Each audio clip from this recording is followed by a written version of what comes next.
This is Winnipeg Sports Talk Daily with Andrew Hustler Paterson and Michael Remis. Hey, what's up, y'all? Huss and Remis here with you for another edition of Winnipeg Sports Talk Daily, a game day edition. Jets in the Motor City tonight looking to extend their league-leading win streak tonight and make it half a dozen in a row against the Detroit Red Wings and send Rick Bowness to the All-Star game as the Central Division head coach. We've got lots to get to. Mike McIntyre will join us from the Motor City. He had a great piece on the season so far, coming up to the midway point for the Winnipeg Jets. We'll also talk about what went down at the morning skate today. A young man who's been playing very well for the Winnipeg Jets under the weather will not be in the lineup tonight. Or I shouldn't say that. Is it going to be a game time decision? That is Kevin Stenlund. And it looks like Billy Hainala getting back in for Dylan Sandberg in tonight's lineup against the Detroit Red Wings. So we'll get to all of that.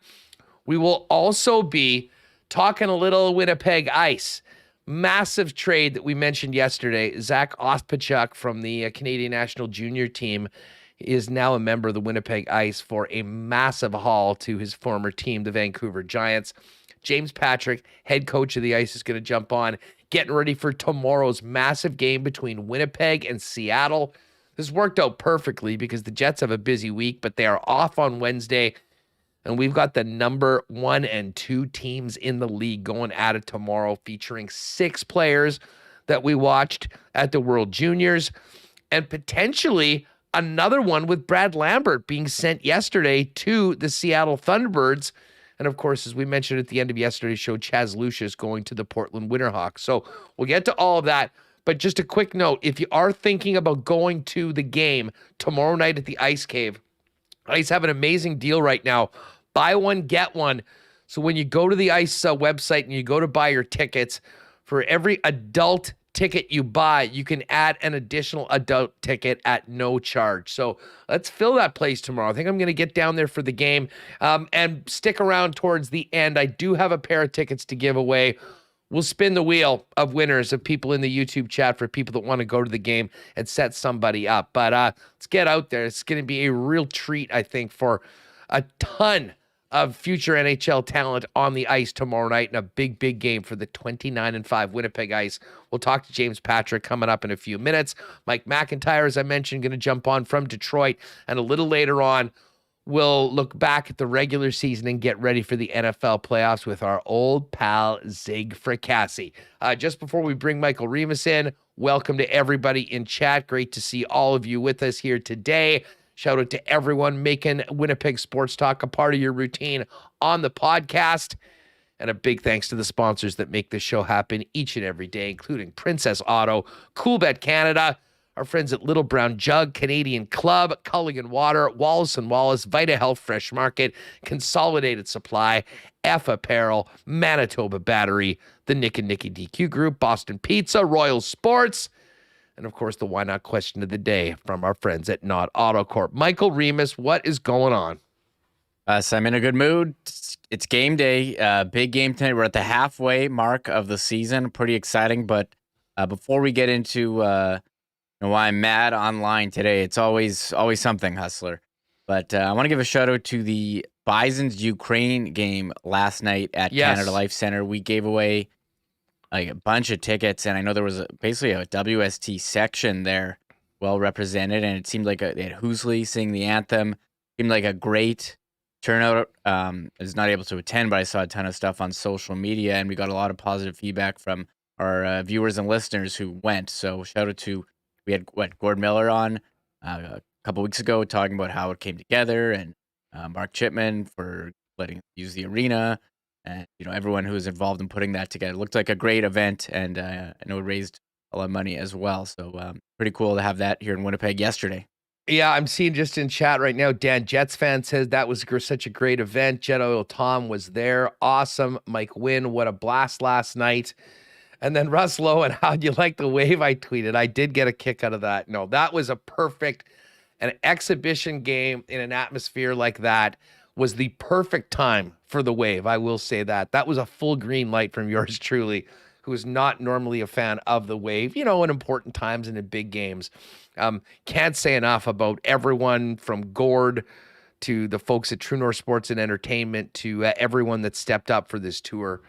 Especially in a city like this. I have met, over the last, couple of months, dozens of Ukrainians that have come here fleeing the war in their country.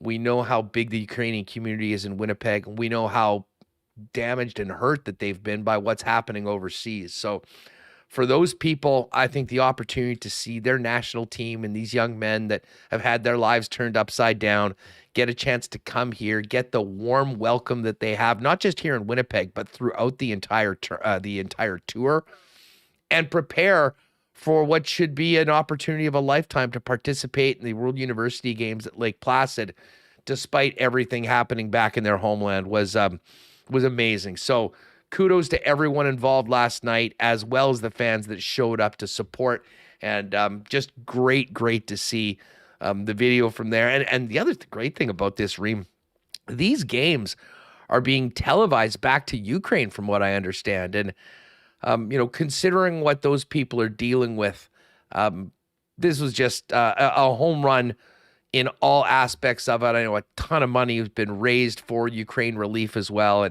And great look on our city and everyone involved that took part in the event last night. Yes, and they had the warm welcome at the Canucks Jets game on Sunday, and they had the event yesterday.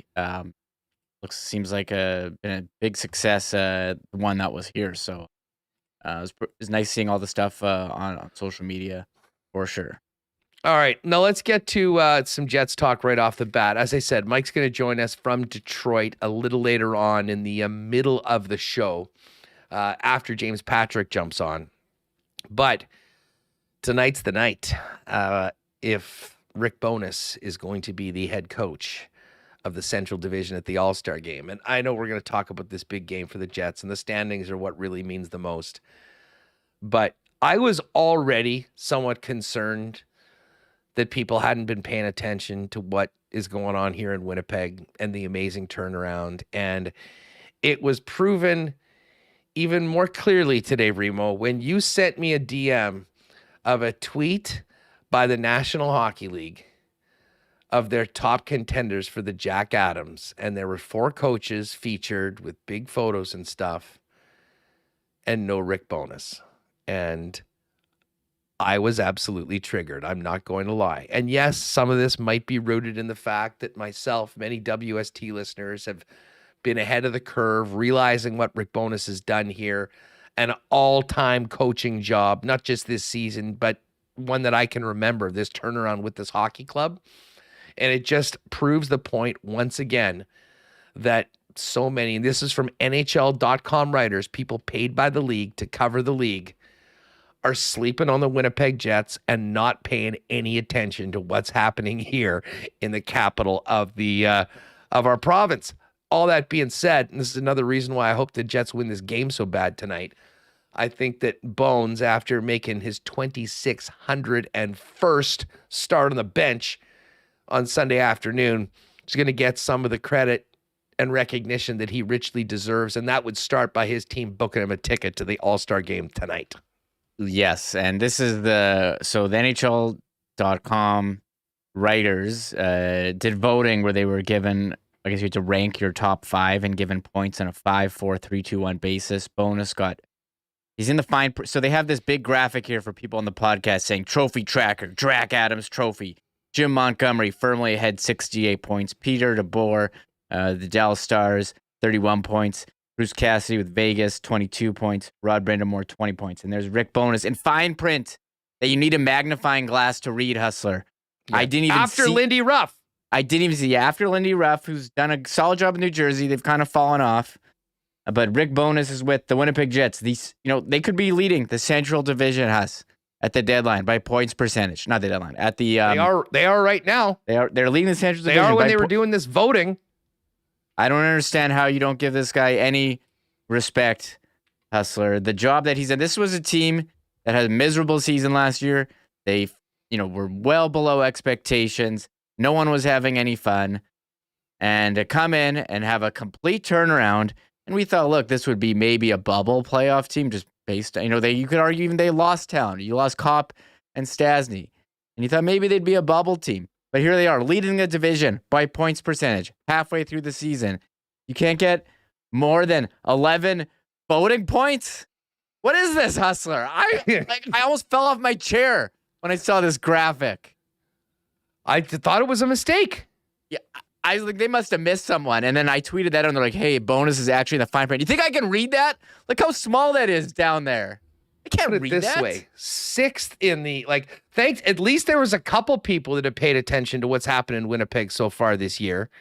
So credit to those. And I mean, listen, it was a 5-4-3-2-1 voting,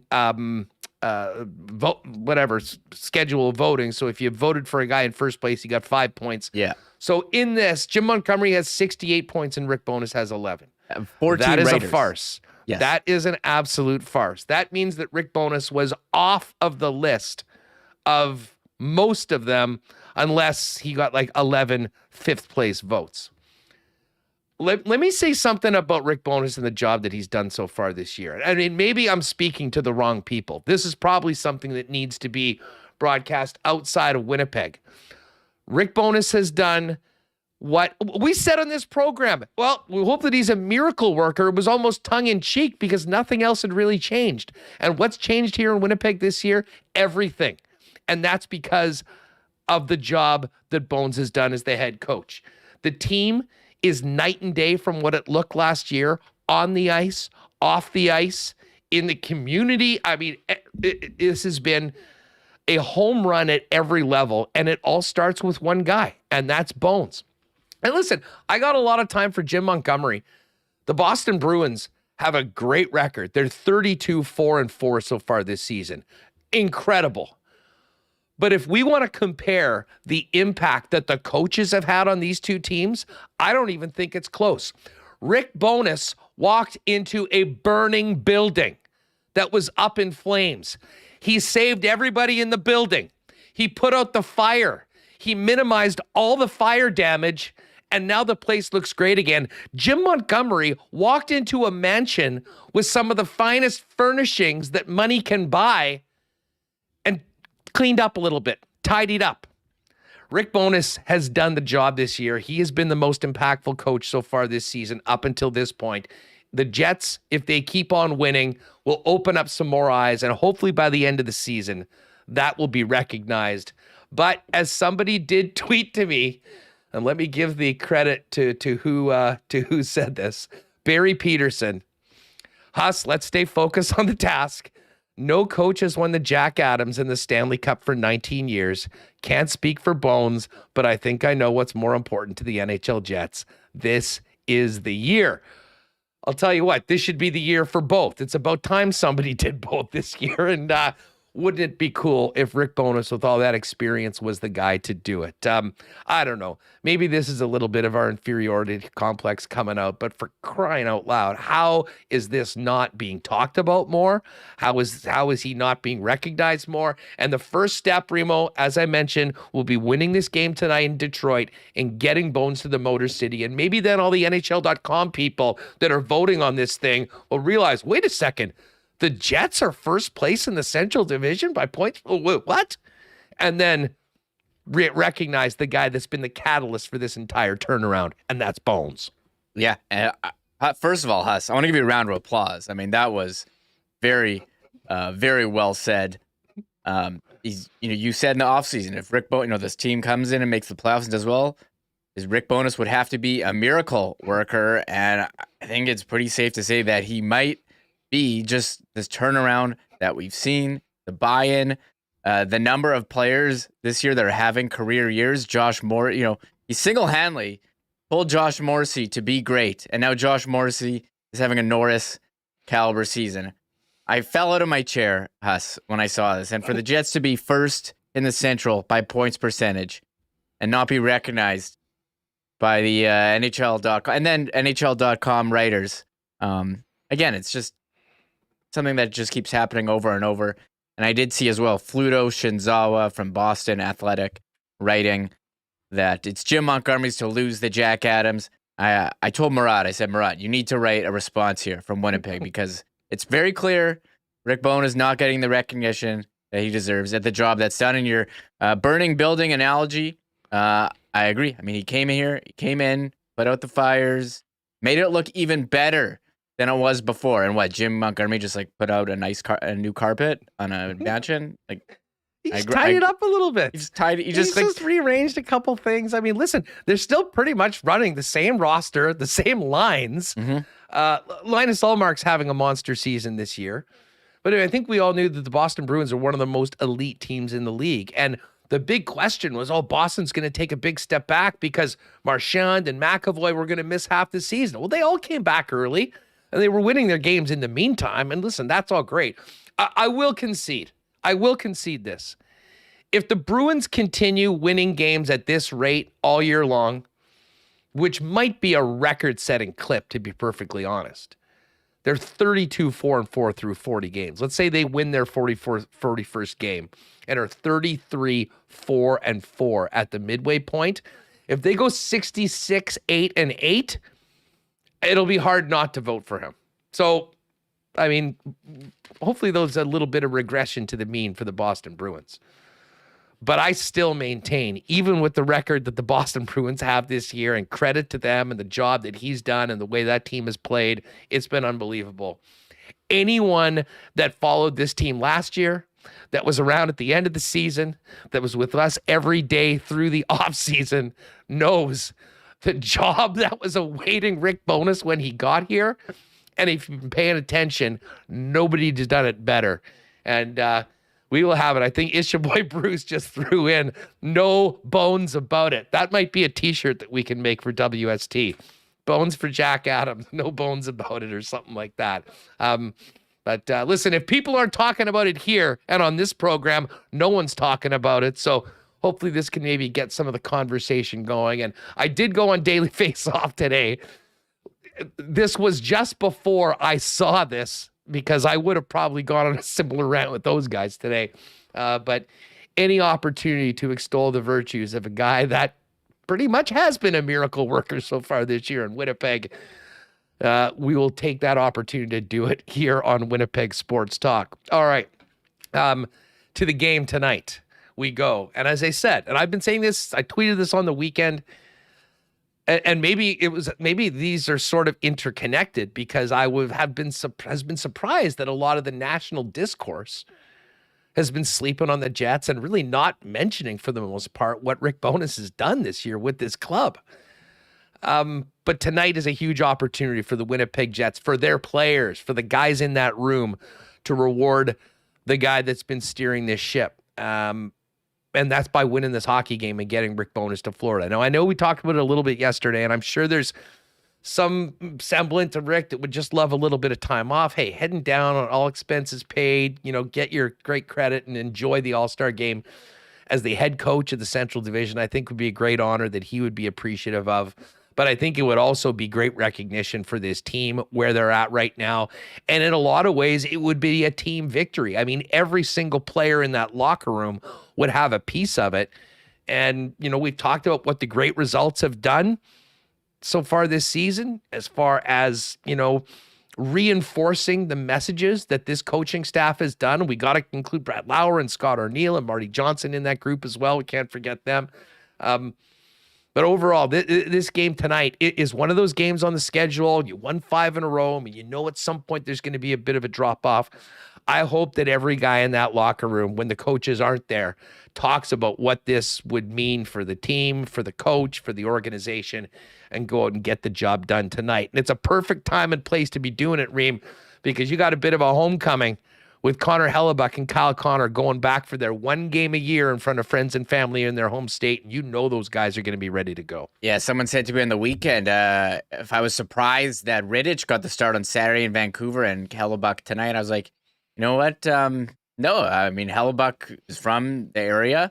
I think it would make sense that they would put him in, and I'm sure Rittich will get one of the two games Thursday and Friday. And yeah, this is the time. I mean, we used to have Andrew Kopp on the team, but now he's on the other team. So you have the former teammate Ben Sherrod on the Red Wings as well.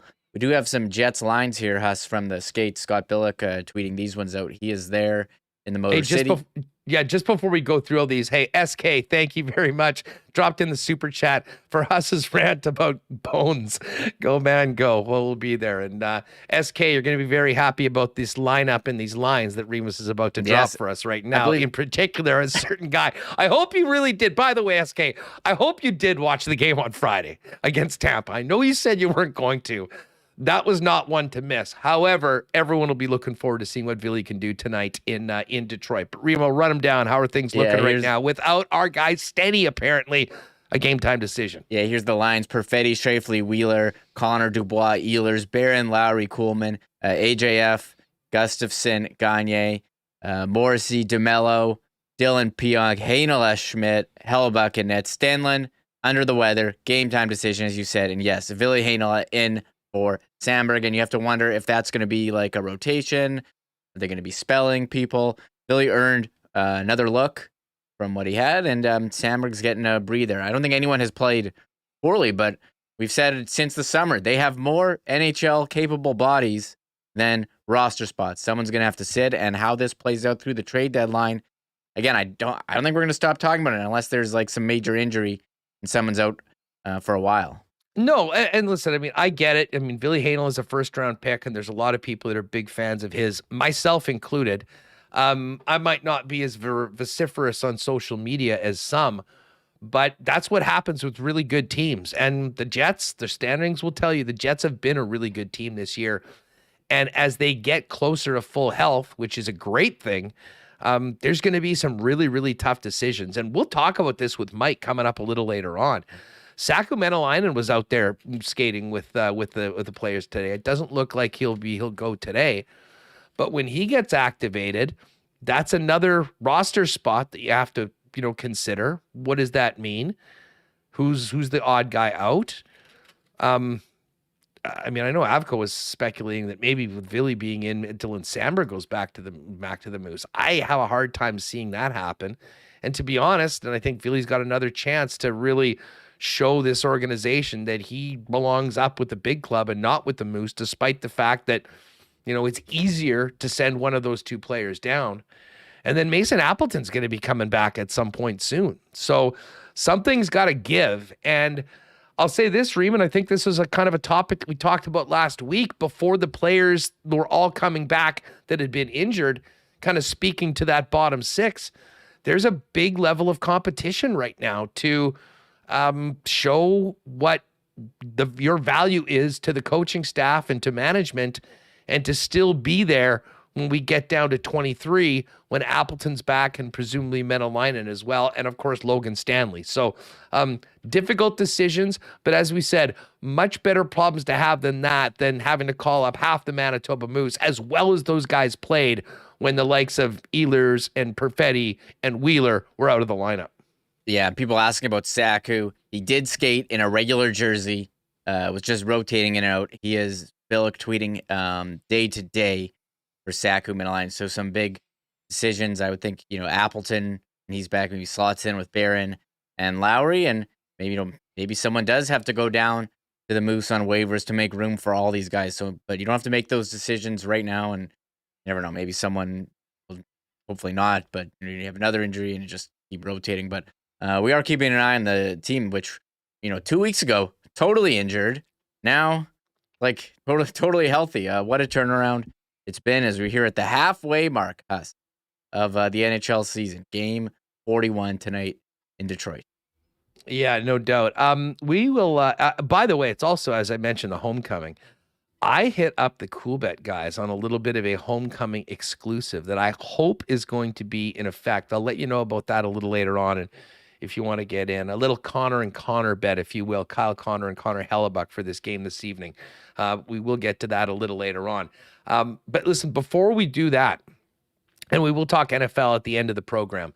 And don't forget, at the end of the show, we'll do the Coolbet lines, but make sure to stick around because we'll have a chance to win tickets to this huge game between the Ice and the Seattle Thunderbirds tomorrow night. And, I mean, it was already going to be a wild game, Reem, with the top two teams in the league, with all of these returning players coming back from the World Juniors. Then the Winnipeg Ice trade a absolute haul to get Zach Ostapchuk, who's here, and he may or may not, he's not in Winnipeg yet. He's going to get here tomorrow, so I'm not sure whether he's going to play. But it got a lot more interesting, and we hit this right at the very end of yesterday's show as the news broke right at 3 p.m., that we might be seeing Big Bad Brad tomorrow night in the lineup of the Seattle Thunderbirds because both Lambert and Chaz Lucius are going to the Western Hockey League.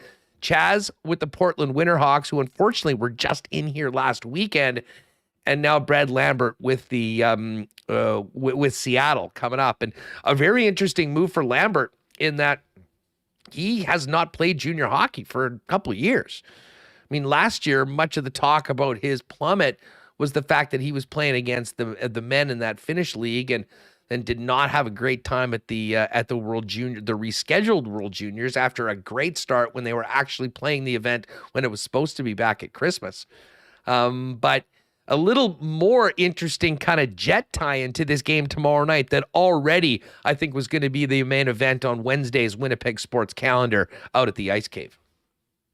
Yeah, hey, shout out to Jerry Brown in chat. Said he just picked up his Winnipeg Sports Talk hoodie this morning. Thanks for the support. Right on, Jerry. Thank you. Jerry. But yeah, the Jets, if you were, didn't see yesterday's show, the Jets tweeted out just at the end, 3:00, right as we're about to sign off, they sent Lambert and Lucius to the WHL. And I guess they thought this was the best for their development. They weren't really playing top of the lineup minutes with the Manitoba Moose, and give him a chance to be the guy and get some playing time, maybe try to dominate a little at this level of competition. So, Lambert had a rough season, Huss, and just in terms of staying healthy, sick, signed a late contract. So with him in Seattle, and we'll get to see him tomorrow against the Winnipeg Ice. It's pretty exciting.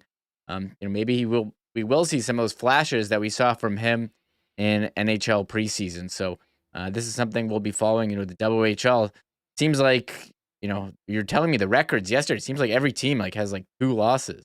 The Ice are what, 29-5? Well, here, I'll tell you right now, this matchup tomorrow night, Ice are number 1 in the East. Mm-hmm. They're 29-5 on the season. They haven't lost in overtime. They haven't lost in a shootout. They've got just the 5 losses on the season. East is really good. I mean, the Red Deer Rebels are 2 points back of the Ice, although the Ice have 4 games in hand.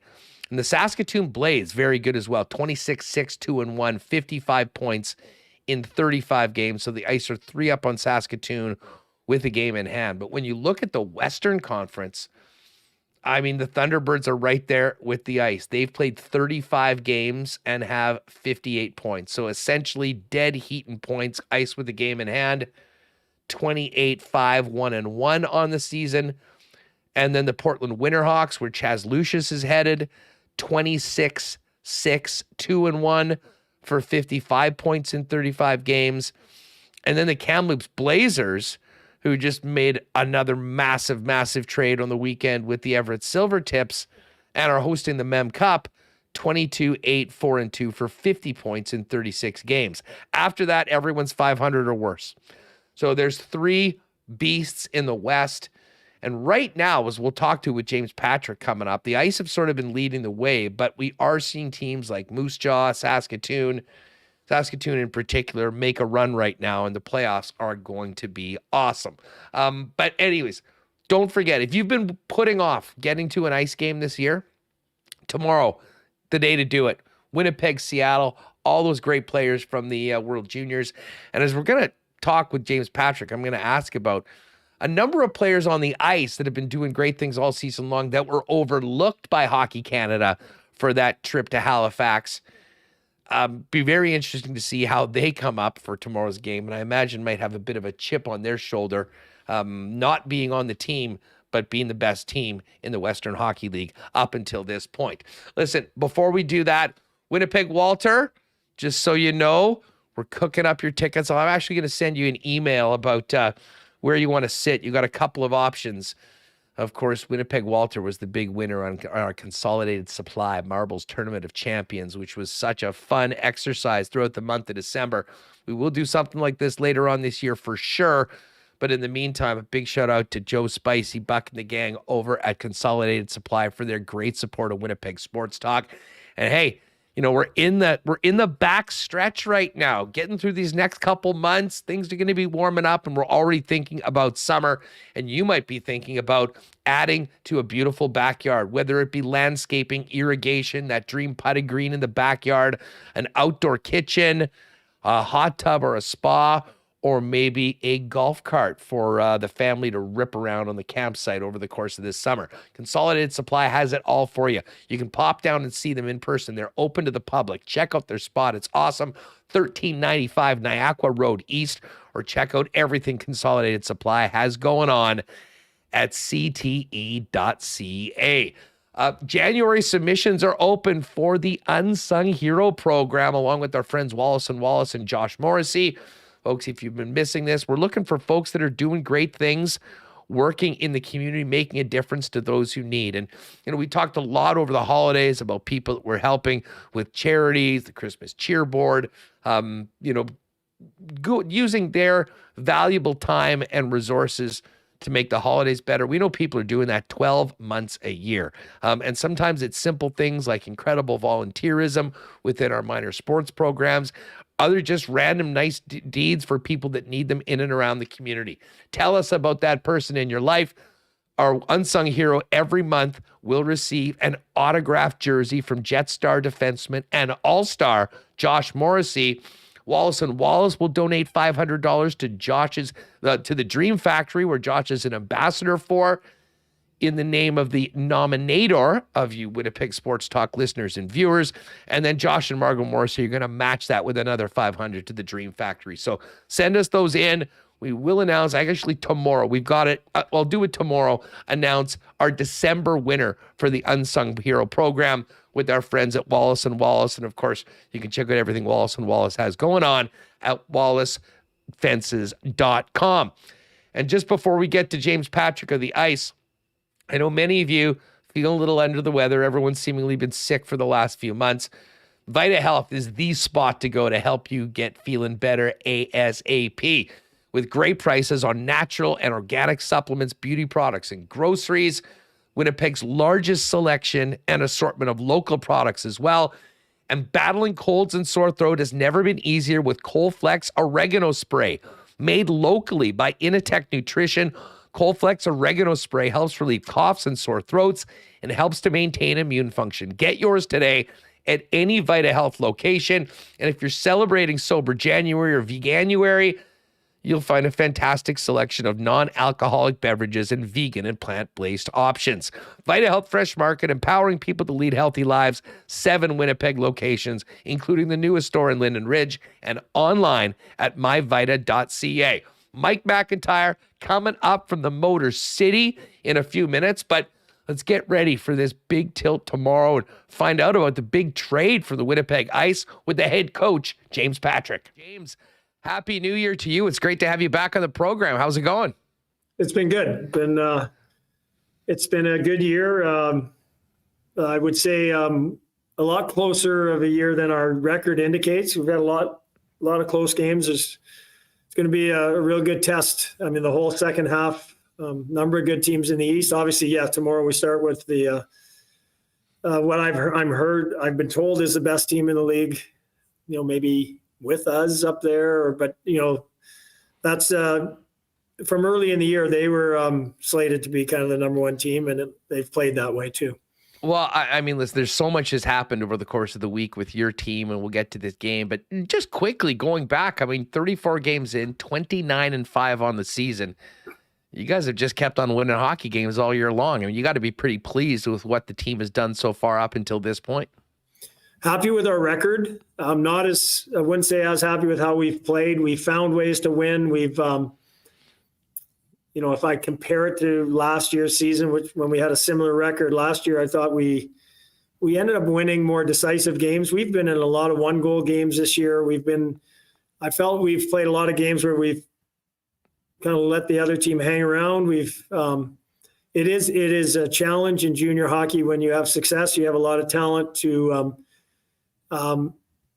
play the right way at all times and not play for points, play for the team first, play the score, how you play when you're up by 2 goals. Do we need to get a third goal? And in doing so, we force the issue, and a lot of times we give up some chances the other way. So I like our team. I like our talent. Obviously, the record has been really good, but there's some consistency needed and some room for improvement in our play. A big topic. Well, listen, I mean, it's the Christmas time and the holidays. I mean, everyone pays attention to the World Junior team. And listen, for a lot of us that pay attention to this Ice team, it seemed almost inconceivable that a team that was so good, that had done so many great things, won so many games, and had so much talent wasn't represented on that team. Obviously, there's a newcomer coming from that national team, but I just have to ask you from a coaching standpoint, does this maybe put a bit of a chip on the shoulder of some team players on the Winnipeg Ice going into the second half of the season and when things really matter in the playoffs? I definitely had that discussion with a couple players. The World Juniors, even though the best player was a 17-year-old, for the most part, it's a 19-year-old tournament. And, of our players who were really considered to go, Lambos number 1, Savoy number 2, and Benson number 3, the 3 guys that got long looks from Hockey Canada. Benson's 17 and Savoy's 18. I just felt Matt Savoy could have played on that team. I think there could have been a spot for him. I know it was a really tough situation for Carson Lambos. He was on the team last year. And then this year he went to the camp, was one of the 10 defensemen invited to the pre-tournament camp. And then they decided to go in a different direction. And I think you also see teams slotting players in certain roles. And so I think in Matt Savoy's case, they felt they had enough offensive guys. Then they're looking for penalty killers and checkers and energy guys and some bigger body type of players. I think in Carson's place, being an offensive defenseman, they felt they had Zellweger and the kid from LA. I can't remember his name. Clark. Oh, Brant Clark. Brant Clark. So they felt those 2 guys would fill that role, and then they were looking for something different. But I think that does happen. But Matt Savoy said, I want to prove that I belong with that team, and that's my goal for the second half of the year. Carson. Had a lot of discussions with him. I think his pride was hurt of not being on the team the other year. And I just said, his goal is to make the Winnipeg Ice the best team possible, to play for the Winnipeg Ice and play the game the right way. That's going to further his career. And he's going to have a long career. He's going to play in the NHL at some point, but right now he's just focusing on being the best player he can for us, and that's his goal for the second half of the year. A little extra motivation never hurt, especially when you're in such a lofty spot in the standings, and we know how long the season is. Mm-hmm. That being said, James, we're coming to a point, obviously we've got this huge game tomorrow between your club and Seattle, but leading into that has been just an absolutely incredible, I don't know any other way to describe it than an arms race right now in the Western Hockey League. Some massive trades being made, including a big acquisition of Zach Ospachuk. From a coaching standpoint, I'm not sure how involved you are with these deals at all, but what's it been like watching not only your team make some big moves to add for a big run come playoff time, but also what's happening around the league?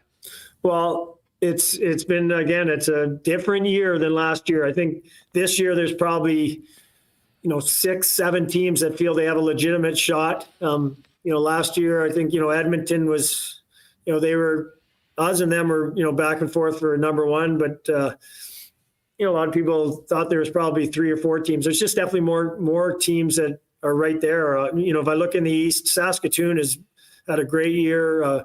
Moose Jaws, those teams are right behind us. And you got Kamloops, you got Seattle, you've got a number of teams out west. And so for us, it's pretty exciting as a coach. We knew, especially with our window right now with, having Lambos for one more year and, McLennan and Paterson and Zloty, three really good 20-year-olds. And then, Geeky and Savoy, Benson, you can say all of those guys are top end players. And so you don't have this, you don't know who's going to be here next year. You don't know how long this window will be there for. And obviously we're looking at doing everything we can to give us as good a shot possible this year.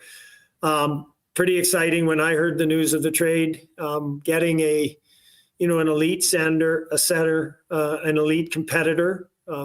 That's why he was at the World Juniors. He was, a guy who is as good two-way as there is, who's looked at as one of the best competitors in our league. And so it definitely is going to have a ripple effect through our lineup. Number one, where, how much he plays, how big a role he plays, and I think the impact he has on other players. I expect him to have a real positive impact on a Connor Geeky, Matt Savoy, those type of players for us. He's going to bring what he does, what he does, he's going to bring that to our team, but I think he's going to push the other guys. Of course, we're speaking about Zach Ostapchuk, who was acquired in that monster deal involving 3 first-round picks in the prospects draft going to the Vancouver Giants. He comes in. You also in the past week, Matt Cockle's been busy. You get Carson Latimer and Easton Armstrong, 2 forwards to round out the group. What can you tell us about those players and how they fit in and what you'd like to see from them in the on the club? Well, all 3 guys are big. All 3 guys are 6'2", 6'3". Armstrong's a 208-pound guy, and Latimer's 200. And so I think what we learned from last year, how hard it is to win in the playoffs and to play playoff hockey, you have to have size, you have to have some toughness, you have to be able to play any type of game. And ultimately, that's probably how we lost Edmonton. They were better in the 50-50 battles, and they were more physical than us. And we definitely have addressed that need. And Ostapchuk is, he's can play big, he can play mean, he can play against any top guy out there. And Latimer is a top 6 forward with great speed. And I would say Armstrong is more of a meat and potatoes, real heavy on the puck, big body, will finish checks. Looking ahead to this game against Seattle tomorrow night, and I know Brian and the gang, they've done a great job kind of focusing on all the incredible future NHL talent in this game. Has this one been circled on the calendar for a little while amongst the guys in the locker room? This is going to be a great test, isn't it? Well, as a coach, I'm constantly saying, hey, we're only focusing on tonight's game. And so I've been saying that for the last 2 weeks. We're only worried about tonight's game. We're not looking ahead. We played Portland on Sunday and Seattle Wednesday. Both of these games, both are top 10 rated in the country. I knew they were both going to be really good tests for us. And, that's more or less how I looked at it. You play those teams once a year. Because of COVID, we haven't faced the American division for 3 years. So it's, for me as a coach, I find it tougher because it's so many new faces and different players in the other team. You do your, pre-scout, you watch, their last game that they played. And then you got to try and focus on how you're going to play, more. I'm worried. I'm not worried. I'm more focused on what our guys are going to do. But no doubt this is, at this time of the year, it's a great benchmark or test to see where we're at, to see how good we are, to see, it can be a great wake-up call to see how far we have to go over these next 3 to 4 months. Now, I know it's not certain whether Ostapchuk is going to be here in time, will be able to play in that game, but the young men that you mentioned that have been the core of this team, Lambos and Savoy and Geeky and Benson, that may have been disappointed that they weren't on that national junior team over the holidays. I'm sure this is going to be a game that you're not going to have a hard time getting those guys up for this one tomorrow night, are you? No, they know. And I haven't circled it, but they've probably circled it on their calendars. They've known a long time. They know, this team has a couple guys who are also in the World Juniors, and they have first round NHL picks as well. So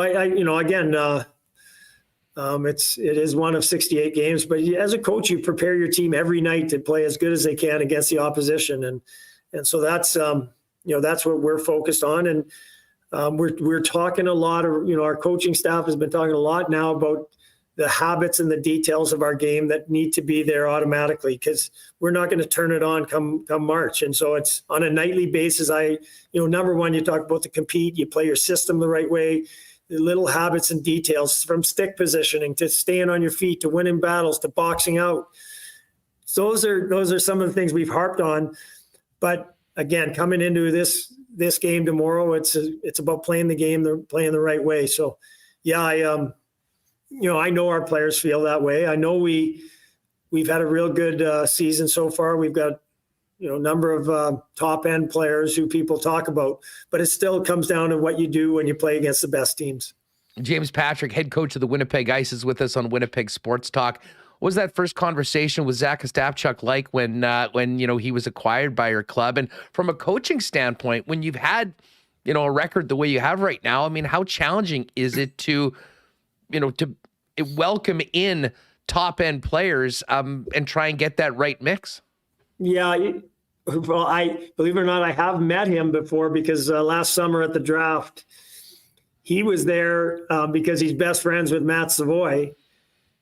He was there wearing a Savoy jersey. There was about 5 of Sav's friends that, cheering him on and hanging out with him for the, 2 or 3 of the days at the draft. So I did meet him. When I did talk to him, it was real quick about, just him finding his way here and, how excited I am to have him on the team. So we'll spend, when he does get here, we'll spend a lot more time quickly catching up, going through systems. It is definitely an adjustment no matter who you bring into the team, because, just the depth chart changes. This is a guy I look at as, a number one center, 1A, 1B, and, he's going to play a huge role, and everyone else is going to have to adjust. And there's going to be a bit of a shuffling in our lines. But I mean, I've talked to the team, and it's about team first. We want to have success here. We want to make, we want to do something this year. And it's, some guys are going to have to sacrifice. Some guys are going to play less ice time or get less ice time now moving forward, because, this is a top end player who's going to eat up a big chunk of that. But players, they're smart enough. They figure it out. And I will definitely be having discussions with them on it. James, there's all this talent from the World Junior team and top prospects in the game tomorrow night. One guy that is not playing tomorrow, but you've seen quite a bit of, is Connor Bedard. And the show that he put on at the World Juniors, I think, dropped a lot of jaws from coast to coast. I just got to ask you, from a coaching perspective, and obviously the Pats aren't the strongest team, and you guys have had success against them, but what's it like coaching against a player like that? And I mean, as someone that has seen and played against some of the best players ever, what have you seen in this young man and what he's done so far at such a young age? Yeah, it was pretty incredible. And he just keeps proving doubters wrong. So he played in our league as a 15-year-old, and Zach Benson on our team did as well, but we were in the bubble in Regina. So that's the first time I saw him. Peyton Krebs was on our team, and Peyton was a 19-year-old. I had to play Peyton against, Bedard played on their top line. As a 15-year-old, they put him there right away. 5 minutes into the first game against him, I'm going, oh my God, I had to play Peyton against him head to head to shut Bedard down. That, I mean, our other players, he was a handful. So, fortunately last year when he was a 16-year-old, we had as good a team. We were really strong down the middle. We had 3 really good top lines. To beat them, you have to shut him down. And that's what we did that kind of last year. And then this year, we've played him 3 times. He's been dominant every game against us. He's going to get his looks. He's going to put up some numbers. I don't like playing this type of hockey, but I think the last time we played him, it turned out to be, we won 8-6, and he had a hand in probably 4 of their goals. And but incredible shot, as deceptive a shot as I have seen. Like I think that's his two biggest skills are his elite hockey sense and his shot. He's a good skater. He's quick. He reads the play. You wonder how how will that translate to the NHL game? But I definitely see him having an elite shooter in the NHL, an Austin Matthews type of shot. He can change the angle as good as any player I've ever seen getting shots off. And then just the plays, he makes hockey sense. He has hockey sense and makes high-end offensive plays. And I don't care what league you're in, and I know he'll be in the NHL. I think he'll be a top-end player just based on those two skills. What do you say to your guys that you're tasking with matching up against Connor Bedard when you're playing the Pats? I expect us to have our fourth and fifth guys coming back have to do an incredible job. I want our tracking back and lifting sticks and making as hard as can be to give him as little time as possible. You're not going to stop him with one guy. You still have to play your team system, but when we don't turn over pucks, at their blue line, when we make sure we get pucks deep, so he's got a lot longer way to go to get to our zone, and then we track back. Those are the two biggest keys to be successful against him. Folks, don't forget, they've got a great buy one, get one offer for the game against the Thunderbirds tomorrow. Go to the Winnipeg Ice site. When you're buying your tickets, you can add an additional adult ticket at no charge with the purchase of one. Would be great to get a nice big crowd, and certainly the quality of these two teams, James. I mean, you won't have many regular season matchups at the Ice Cave with as much future NHL talent as we'll see tomorrow. No, definitely. It'll be fun. And when that building's full, it is a fun place, and I know our players love it. So that's what we're expecting for tomorrow. All right, great stuff with James Patrick. Tomorrow night, Ice, Seattle. And do not forget, folks, hang around till the end of the program. We do have a pair of tickets from our pal Brian Munns. We'll spin the wheel for people in chat that want to go to the game and hook somebody up. All right, we're going to get to the Motor City in the main event tonight, and that, of course, is the Jets and Red Wings. Before we do that, I'm going to give a big thank you to our friends at Royal Sports for their great support of WST since day one and long before that as well. And it makes sense because for 40 years, they've been the ultimate sports store in Winnipeg. They've always been the hockey headquarters with the biggest and best selection of hockey equipment in town for players of all skill levels. And they've been the best spot, I would argue, maybe in the country for licensed merchandise. If you're a Jets fan, get your new retro reverse jersey or one of thousands of exclusive pieces of Jets merchandise over at Royal Sports. Tons of great Winnipeg Blue Bomber gear as well. And for you NFL fans getting ready for the playoffs, might be time to upgrade the merch, maybe a jersey, a hat. They've got it all for you there. Tons of Major League Baseball, NBA, World Cup soccer teams from around the world. It really is all there. And by the way, I know I mentioned yesterday, looking out the back here, that the skating trail is now open, a very popular thing to occupy people in winter. Royal has a great selection of skates as well. Many of them really for exactly that, casual skating, not going to the National Hockey League or anything like that, and certainly more inexpensive than what hockey skates are right now. So whatever your needs are, Royal's got you covered. Pop down and see them at 750 Pembina Highway, and make sure to follow them on Instagram. They've got great posts regularly with all the latest merchandise drops and sale information. Guys, we're into 2023. You're thinking new year, new you, maybe a new upgrade in the wardrobe. Well, you know where to go for that. F Apparel down at 190 Smith Street. Andrew and the gang have been doing custom suits at amazing prices downtown Winnipeg for years. Now they're well out west as well, and not just here in Winnipeg, but it all started here, and this is where it happens. Go down to F Apparel, EPHapparel.com on the site, and check out everything they can do for you. In addition to custom suits, chinos, golf pants, men's accessories, custom shirts, they've got it all. And very important, if you're in a wedding party coming up next year, talk to them about great specials to get all the guys done up with a suit that you'll be able to wear long beyond the big day. And the same goes for 2023 grads with a great grad special as well. F Apparel, 190 Smith Street downtown, EPHFapparel.com online. And hey, might be a great night to get down to Boston Pizza. No chance to go to the game downtown. I know you're all going to be locked in. And hey, with that early start, you can still maybe get in on those great happy hour specials up until 6 p.m.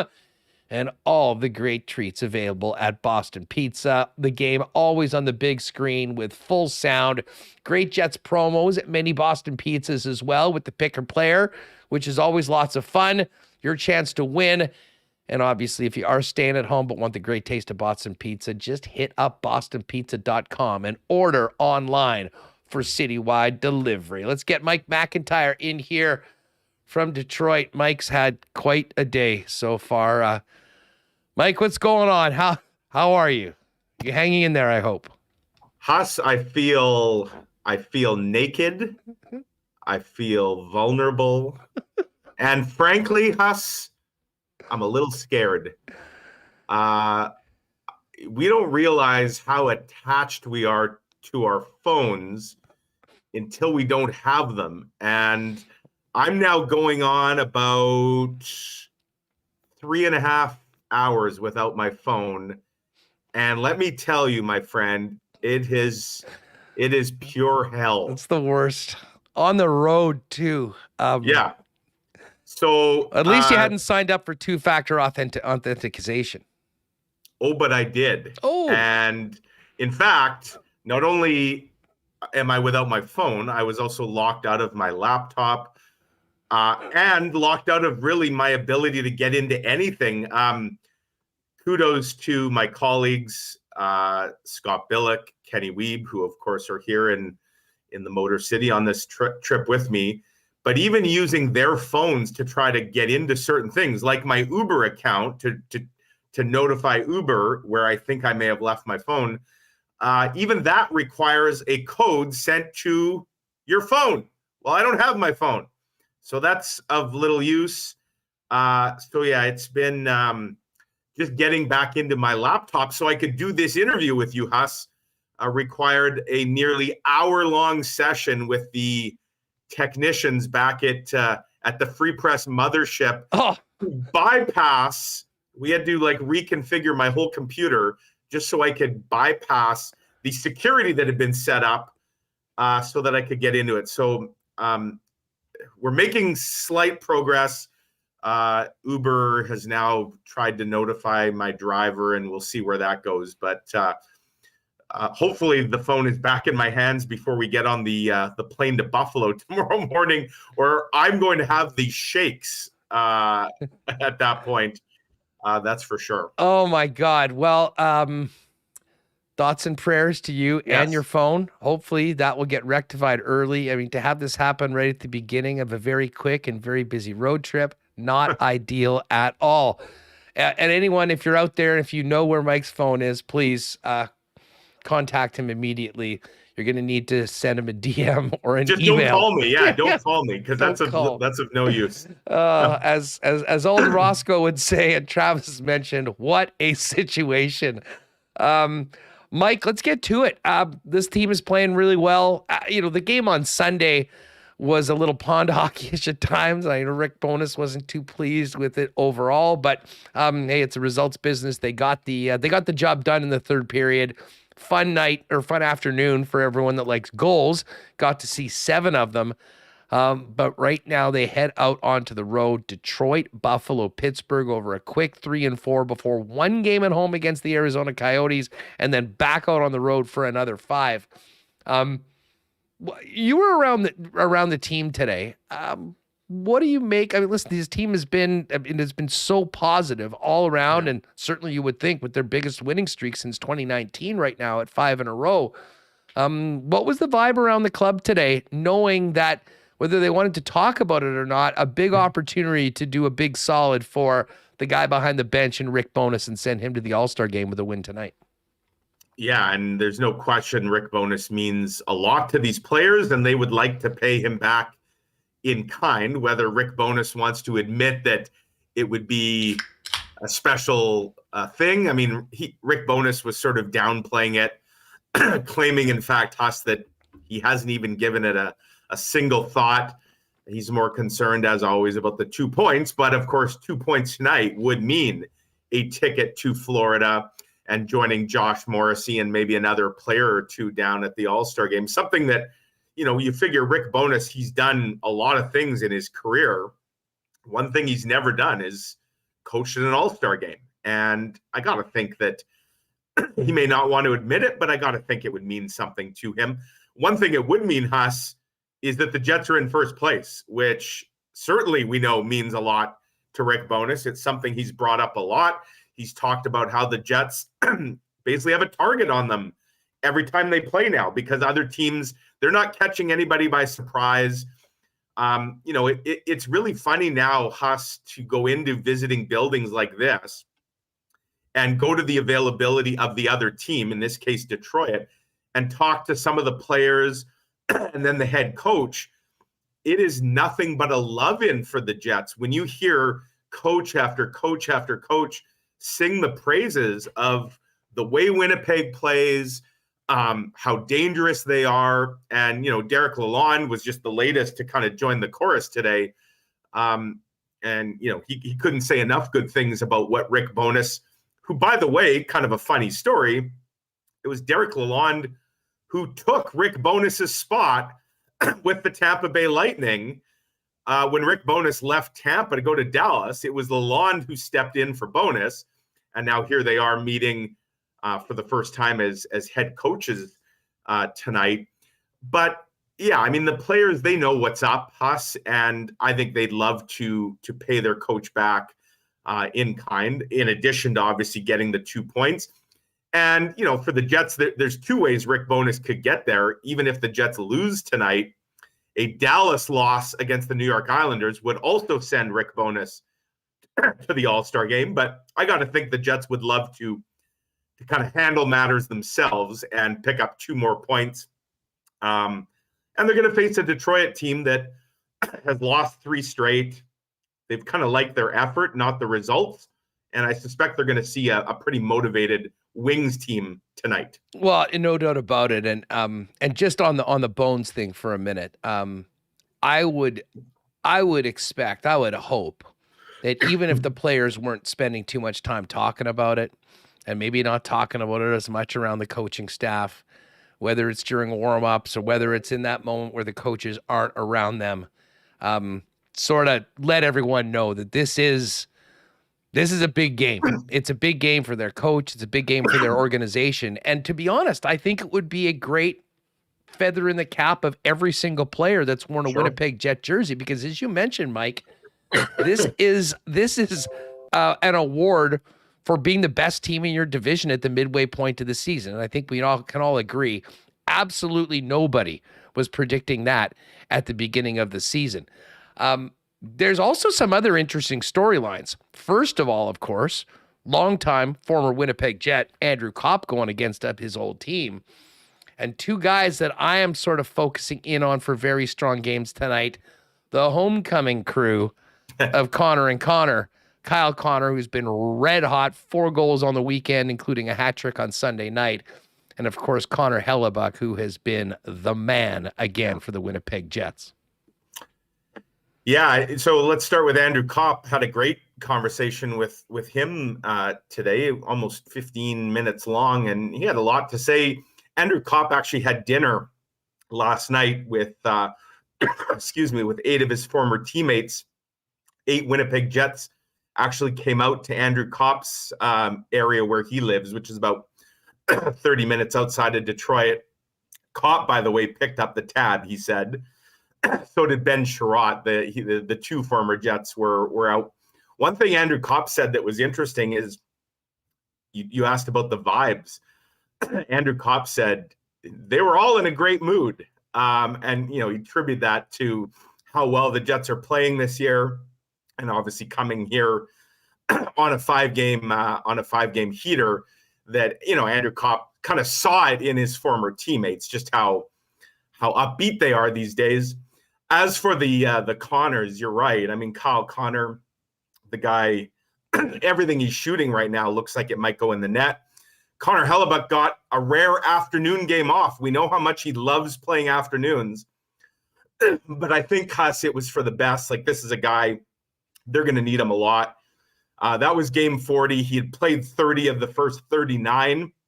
If you kind of do the math, David Riddick's probably going to play about 20 games this year. So the Vancouver game seemed like a good time to give Connor Hellebuyck a day off, not to mention they're going to need Riddick presumably on Friday night here in Pittsburgh on this road trip, and they didn't want him to go 3 full weeks between games. Riddick wasn't great. He didn't have to be. They scored 7 goals. And one of the things that I think the big takeaways for me, Huss, from that game, the Jets scored 7 goals, and that's without even getting a power play. 6 even strength, and then the shorthanded goal. That's impressive. And, you know, you can pick apart that game on Sunday and things the Jets didn't do well. One thing, though, that they did, they got a lot of guys feeling really good about their offensive game. And at the top of that list is Nikolai Ehlers, who, you know, after a really tough, you know, debut on Friday after 36 games off, I thought Nikolai Ehlers took a huge step. And that line with Connor and Dubois certainly could be one of the best in the NHL. If the Jets could get the other line, the other top line going, Scheifele, Wheeler, Perfetti, they had a rough game, I thought.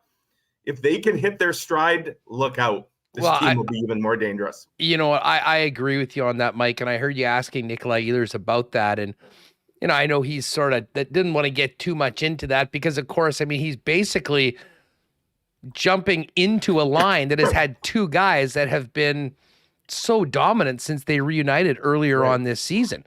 And for the Scheifele line, listen, Mark Scheifele's been awesome this year. I mean, he's done so many things that are important to winning games that maybe don't show up on the score sheet, that had not been, you know, at the top of his list. You know, when we talked about what Mark Scheifele's done in the past, I think we just need to give that line a little bit more time, because unlike having 2 guys that were going gangbusters and putting an elite player on the line with them, that line was basically starting over. And both Wheeler and Perfetti, I think, have had to have some catching up. That being said, you know, we always often talk about those 2 big lines. Adam Lowry's continued his monster season, and I don't know whether there's a big bump that you get from winning the fastest skater race at the skills competition. But man, I mean, the fact that Morgan Barron did that, beat Axel and some of the other guys, blew me away. But man, he showed it big time with that empty netter against the Tampa Bay Lightning on Friday, and then had, well, you know, he could play 15 years, and I'm not sure he'll get an easier goal on that after that setup from Adam Lowry on against the Canucks on Sunday afternoon.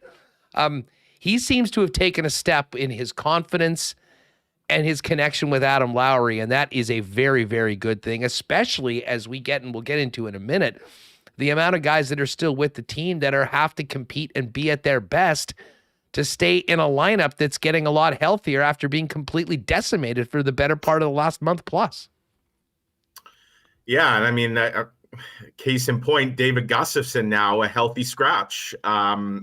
You know, and it may not get easier here with Saku Manalainen potentially coming back as early as Thursday. We heard Rick Bowness tell us this morning here in Detroit, and it's interesting. That's going to cause the Jets to have to make a roster move. Someone has to come off the roster. We might have thought, based on the lineup the last couple games, that it could be someone like Ville, who doesn't need waivers and who didn't play the last couple games, except Ville goes back into the lineup tonight.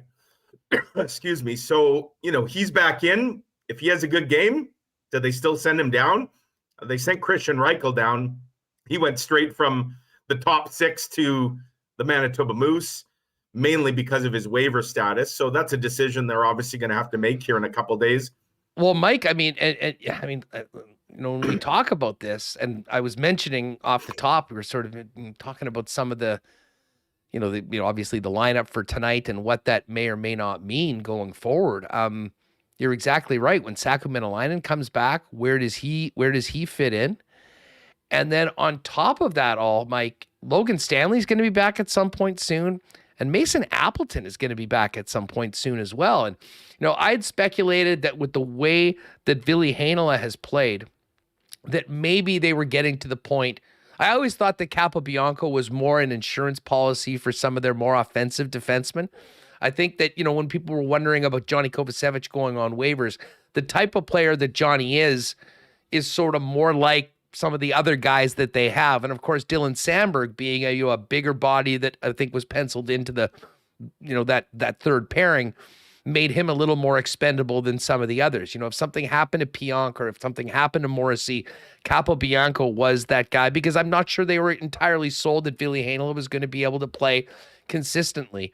The way that Heinola has played since his recent call-up and his recent games in, despite being out of the lineup the last few times, in my opinion, has given the organization more confidence that he is part of the future and the present. And maybe that means Capobianco could be a guy that goes on waivers. But again, that's just one player.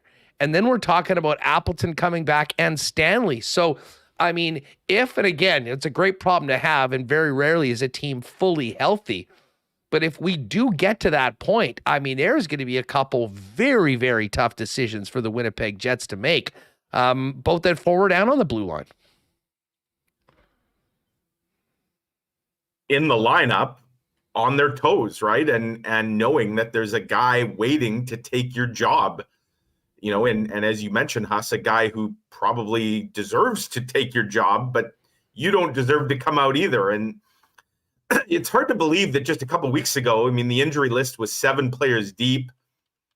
And, we were saying, like, my goodness, they can't afford to take any more injuries. They were pretty much capped out because they had those 7 injured guys on top of the rest of the roster, all counting towards the cap. Now with 4 of the 7 back and a 5th in Manalainen, very close, all of a sudden they're back to accruing cap space every day, which they can potentially weaponize by the trade deadline, turn that into something. But, in the here and now, if they were to get completely healthy, that was something that, seemed like a foreign concept just a couple of weeks ago. And yet they're kind of getting closer to that point. And, they do have a tough schedule coming up here. This is last Friday started a stretch of, I think it's 14 and 24 leading into the All-Star and the player break. So tonight is the 3rd game of that stretch. They'll have 11 more between now and what is a really extended break, Huss, of like 10 days. But my goodness, if they can get through these next 11 games and avoid any further injuries, but also get the rest of the crew back, then, like you say, some really interesting and good problems to have, ones that should keep everybody, at their peak, because guys aren't going to want to let their game slip at all. First of all, I don't know that Rick Bowness, the way his coaching is, he probably wouldn't allow that anyways. Guys aren't getting away with that. But it's easier to get away with it if you know that there's nobody kind of pushing for your spot. When there's healthy competition, and health is not something that's been associated with the Jets a whole lot this year, then I think it's good for the team. And, the Jets, we've seen how this team can play with, at times, a near replacement level roster in certain places. Now we're going to start to see what can this team do, at or near full health. And we're 2 games into, having these 4 guys back.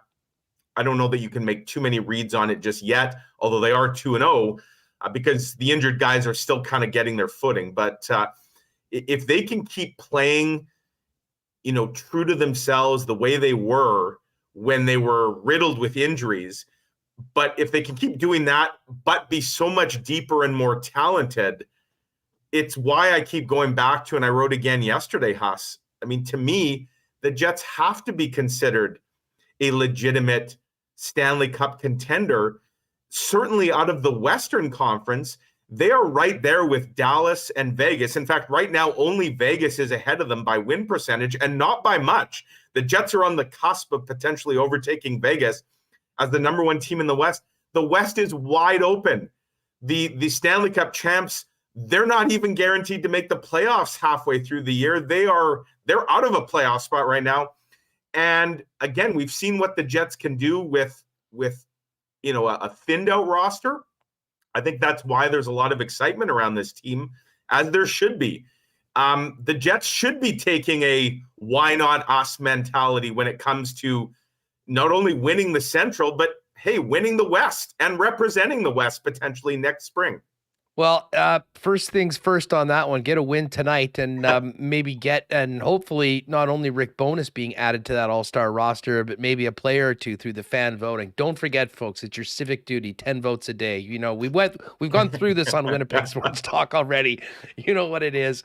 But Mike, this one tonight will be really interesting. I just quickly before we go, I did want to ask you just a quick update on Stenny, our guy Kevin Stenlund, who's been just awesome since he really has jumped a bunch of guys, including David Gustafsson in the lineup quite clearly, as well as what Bones had to say about putting Ville back into the lineup tonight and Dylan Samberg going to the press box. He hasn't been there very often. Yeah, I mean, Rick Bowness said Ville didn't deserve to come out of the lineup a couple games ago, but the numbers game. And by that extension, he said Dylan Samberg doesn't really deserve to come out either. But he went back to, they're young players. We don't want them to sit too long. So Ville gets his shot tonight. And I suspect we're going to see Ville pick up where he left off, which I thought was playing 3 really solid games in a row. I thought he was great against Calgary last week. And then, of course, Nate Schmidt comes back and he comes out. But I'm glad that they're finding a way to at least work Ville into the lineup, even though Nate Schmidt is back. That was something, Huss, that we didn't know that was going to be the case. Certainly when the season started, it sounded like one of Morrissey, Pionk, or Schmidt would have to come out for Ville to come in. And I guess until tonight, you could say, well, that's the way it's been. But tonight, Ville gets his chance. And, I expect he's going to make the most of it. As for Kevin Stenlund, there's a bug that continues to go around the Jets, and you're probably getting a hint of it with the amount of times I'm coughing, Huss. I'm also, and so is Kenny, and so is Scott. Like, we're all battling a little bit of a bug these days. Don't worry, it's non-COVID.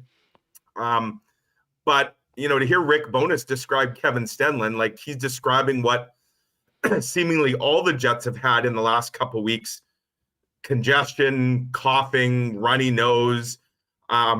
And so he's a game time decision. David Gustafsson goes in tonight if he can't go. And that's just a little programming note to keep an eye out for. Tomorrow, when we get to Buffalo, General Manager Kevin Cheveldayoff is actually going to sit down with myself and Ken Wiebe and Scott Billick and sort of do a state of the union, if you will, a mid-season. And this will be the first time that we actually talk to the GM since before training camp began. And safe to say that a few things have happened between now and then. There'll be a lot of ground to cover, not only with, what the team has done to date, which obviously we'll get into with Chevy, excuse me, but also we'll want to talk to him about the upcoming trade deadline and maybe what the plans, I don't imagine he's going to disclose a whole lot and tip his hand. And we'll also want to ask him, of course, about the elephant in the room, which is those 3 key guys whose contracts aren't that far away off from expiring in Scheifele, Dubois, and Hellebuck. So lots to cover with Chevy. I can already see the scene tomorrow. You and Ken and Scott sitting there waiting Chevy to show up, and then all of a sudden the music hits and he just walks in, the full Vince McMahon strut. What's going on, guys? What do you want to talk about? Go from there. Hey, listen, he deserves to be in a good mood. I mean, we know what comes with that job. There's a lot of, a lot of scrutiny, a lot of attention. You take a lot of heat when things aren't going well. Right. Things could not have gone any more. And I know there's a lot of people that somewhat scoffed at his assertion that a Rick Bowness hiring was a seismic move. It absolutely has been. That may have been underestimating it, considering the results we've seen so far. Agreed. Mike, you know what? I should get an overnight package for you guys from our friends at Vita Health, some of that Colflex oregano spray. which has been helping many, many people with their sore throats and whatnot. But thank you for battling through. Absolutely. Good luck finding your phone. I was going to say, can you toss in a new iPhone for me in that care package, Huss? Do you not have the Find My iPhone app? I do, and it says that it is offline, which I don't know what that means. Ooh. Yeah. How charged was it? It was close to fully charged, so I don't know if it ran out or what's going on, but yeah. Okay, it's a little sorry I dicey. asked that. That is not a good sign. Not a good sign, no. Take it easy, pal. Thanks for doing this, and You bet. let's hope that the rest of this trip continues better than it started for you personally. Sounds good. Thanks, Huss. Enjoy the week. There it is. Mike McIntyre from the Winnipeg Free Press in Motown with the Jets. Jets and Wings coming up tonight. 6 p.m. start, and I did just get my note from the Coolbet boys. I've got a cool exclusive for this Jets game tonight. We'll tell you about in a minute. We are going to talk, though, some NFL right now with our pal Zig Fracassi. And just a quick NFL note that ties into the Bombers. Chris Streveler re-upped with a reserve futures contract with the New York Jets yesterday. Certainly deserved it. We had that magical preseason for Strev. Did get into a couple games. Great to see. He's going to be sticking around with Gang Green going into next year. Of course, anytime we talk Bombers or do Bomber reports on this program, we do it for our great sponsors at Princess Auto.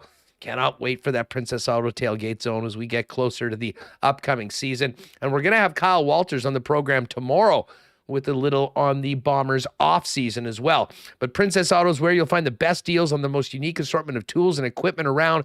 Everything you need to complete the projects on your list or start something new is at Princess Auto. 2 Winnipeg locations, Panet Road, Portage Avenue West, and you can always shop online 24/7, 365 at princessauto.com. Mike needed a little bit of extra water, but as we're in 2023, we said maybe the best New Year's resolution anyone can do is drink more water. And when we're talking water in Winnipeg, you know it's the Culligan experts that have been doing it for over 65 years, hydrating city and province as your go-to people for all water products and solutions. Water softeners, filters, bottled water coolers, whole home systems and drinking water systems, citywide water delivery services, and commercial and industrial water products and solutions. 1200 Sargent Avenue is where you'll find them. Give them a call at 694-5180 or find out more online on everything Culligan can do for you at drinkculligan.com.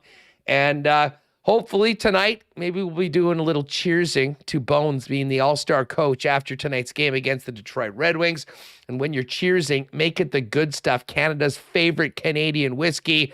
That, of course, is Canadian Club. Great special on right now at Manitoba Liquor Marts with the lowest price of the year that you'll see all year on the Canadian Club 12-year reserve, as well as a new product from our friends at Beam, the new Rifle Rye, also on sale.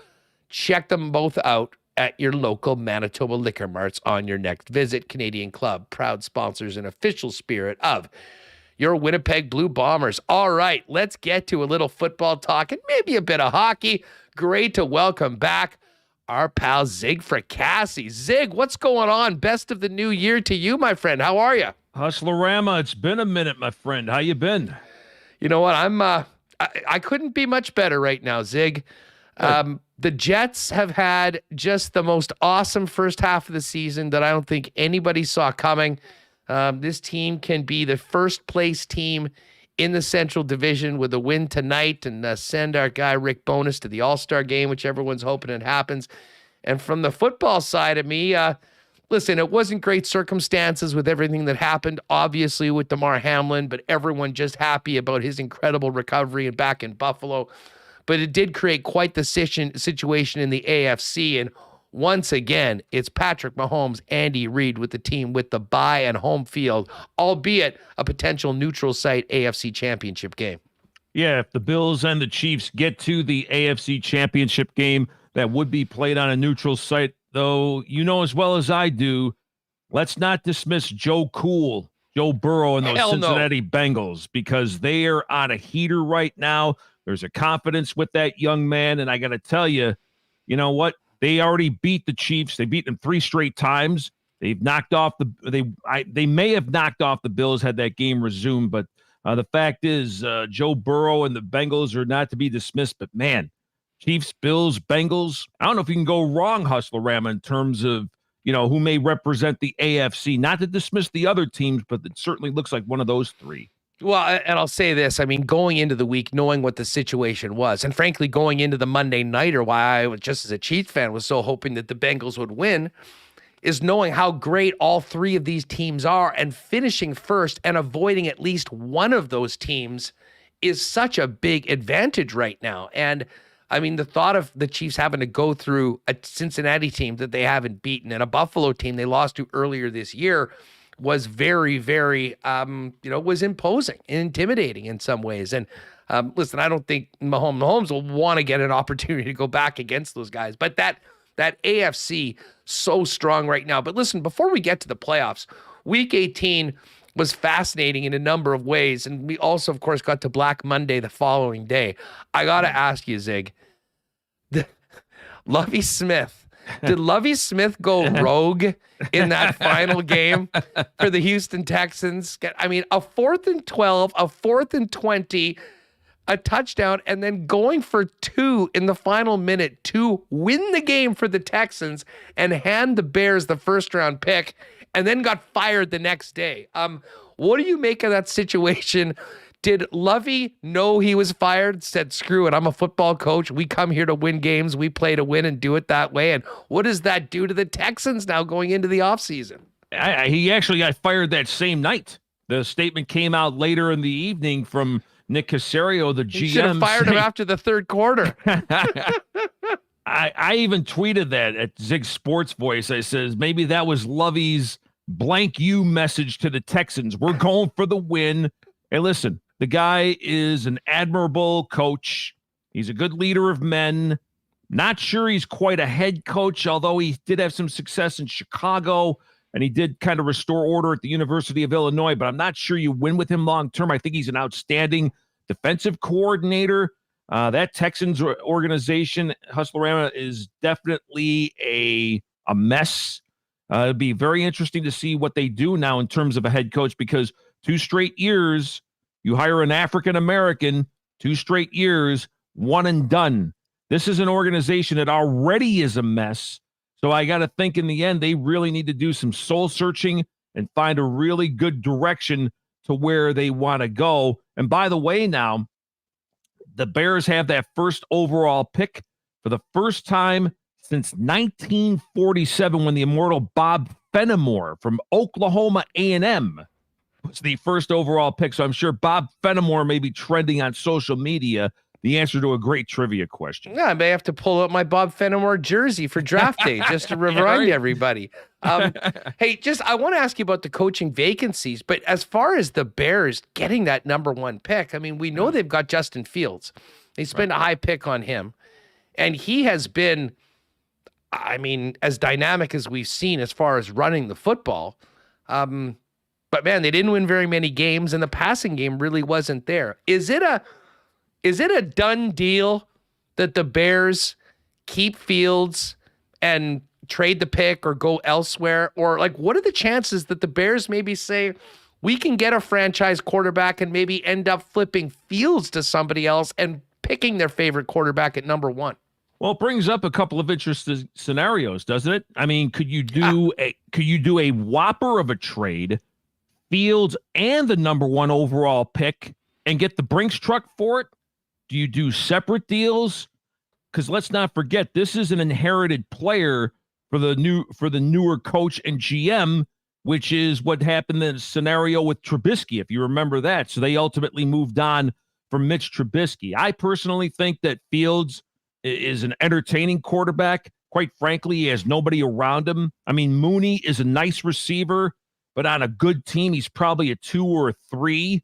Montgomery's a nice back, but in the final analysis, they need a major infusion. Although they got Claypool towards the end of the season, I thought that was a nice move for them. So maybe a full year in Chicago, he helps out Mooney with the wide receiving core.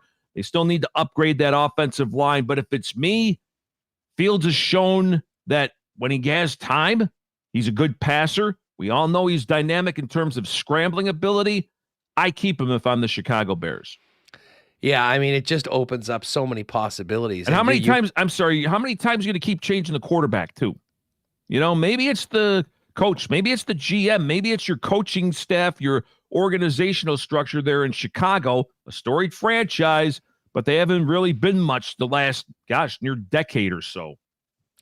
Zig Fracassi with the Sirius XM NFL radio. Lots of love for your return to WST, by the way, in the chat, Zig. Lots of well wishes and big fans of yours with us in the chat today.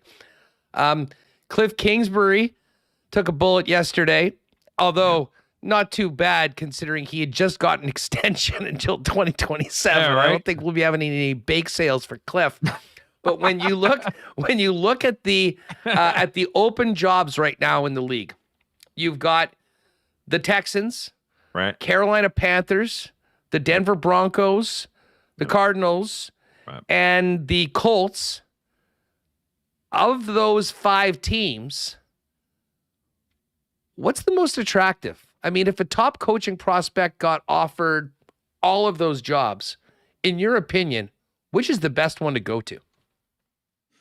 Ooh, that's an outstanding question. Houston's a train wreck, so I wouldn't take that one. Arizona is potentially a good one. Good weather. Mike Bidwell, I got to know him a little bit. Seems like a really good guy, and he wants to win.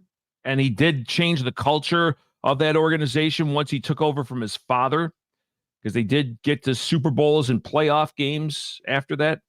But do I want to deal with the potential headache of Kyler Murray? Because Bidwell said yesterday Kyler's going to have input into the coaching situation. I know Kyler's your franchise quarterback, but do I really want my player having an input in that? I'm not sure about that. Carolina, I think, has got a sleeper chance. If they get an upgrade at quarterback, by the way, I actually think Wilkes should be promoted to the full-time gig because they responded to him, and the fact, I think he'll get it too, to be honest. Yeah, I'm with you. I thought he did a good enough job. I mean, that division was so bad, but gosh, they were still in it until the second of the way last week of the season. And the players, I've talked to a few of them on my post-game shows. They love playing for him. So that's a possibility. And then Indy, boy, you've got some good pieces on that O-line. Nelson may be the best guard in the game. Jonathan Taylor is a top 2 or 3 back. They've got some nice young receivers.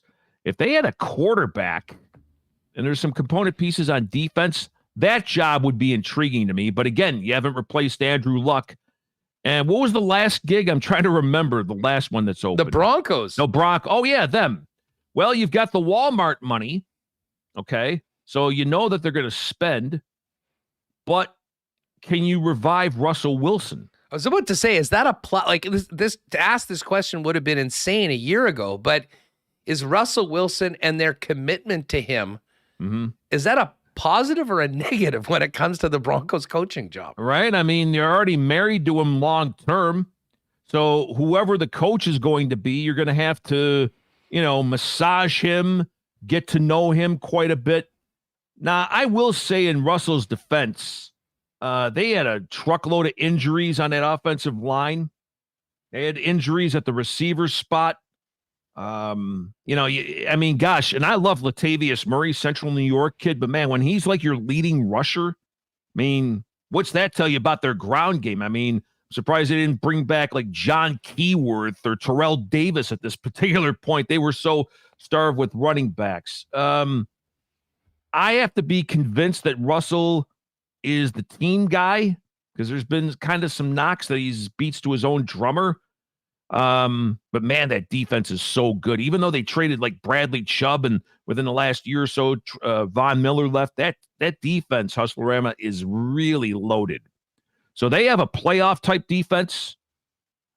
If they can convince Russell that he's wanted and maybe upgrade some weapons around him, maybe Denver is that attractive job and maybe Sean Payton's the guy for them. Tell you what, Peyton's pretty smart. He wants to win. Yep. And I don't know if going to the AFC West, where to start off, you got to play Patrick Mahomes twice a year is a great place to start that off. Listen, everyone knows, they'll go, oh, here's Huss going again. Mahomes is 16-0 on the road in his career in the division. I mean, the numbers that they continue to put up are bananas. And then you've got Justin Herbert.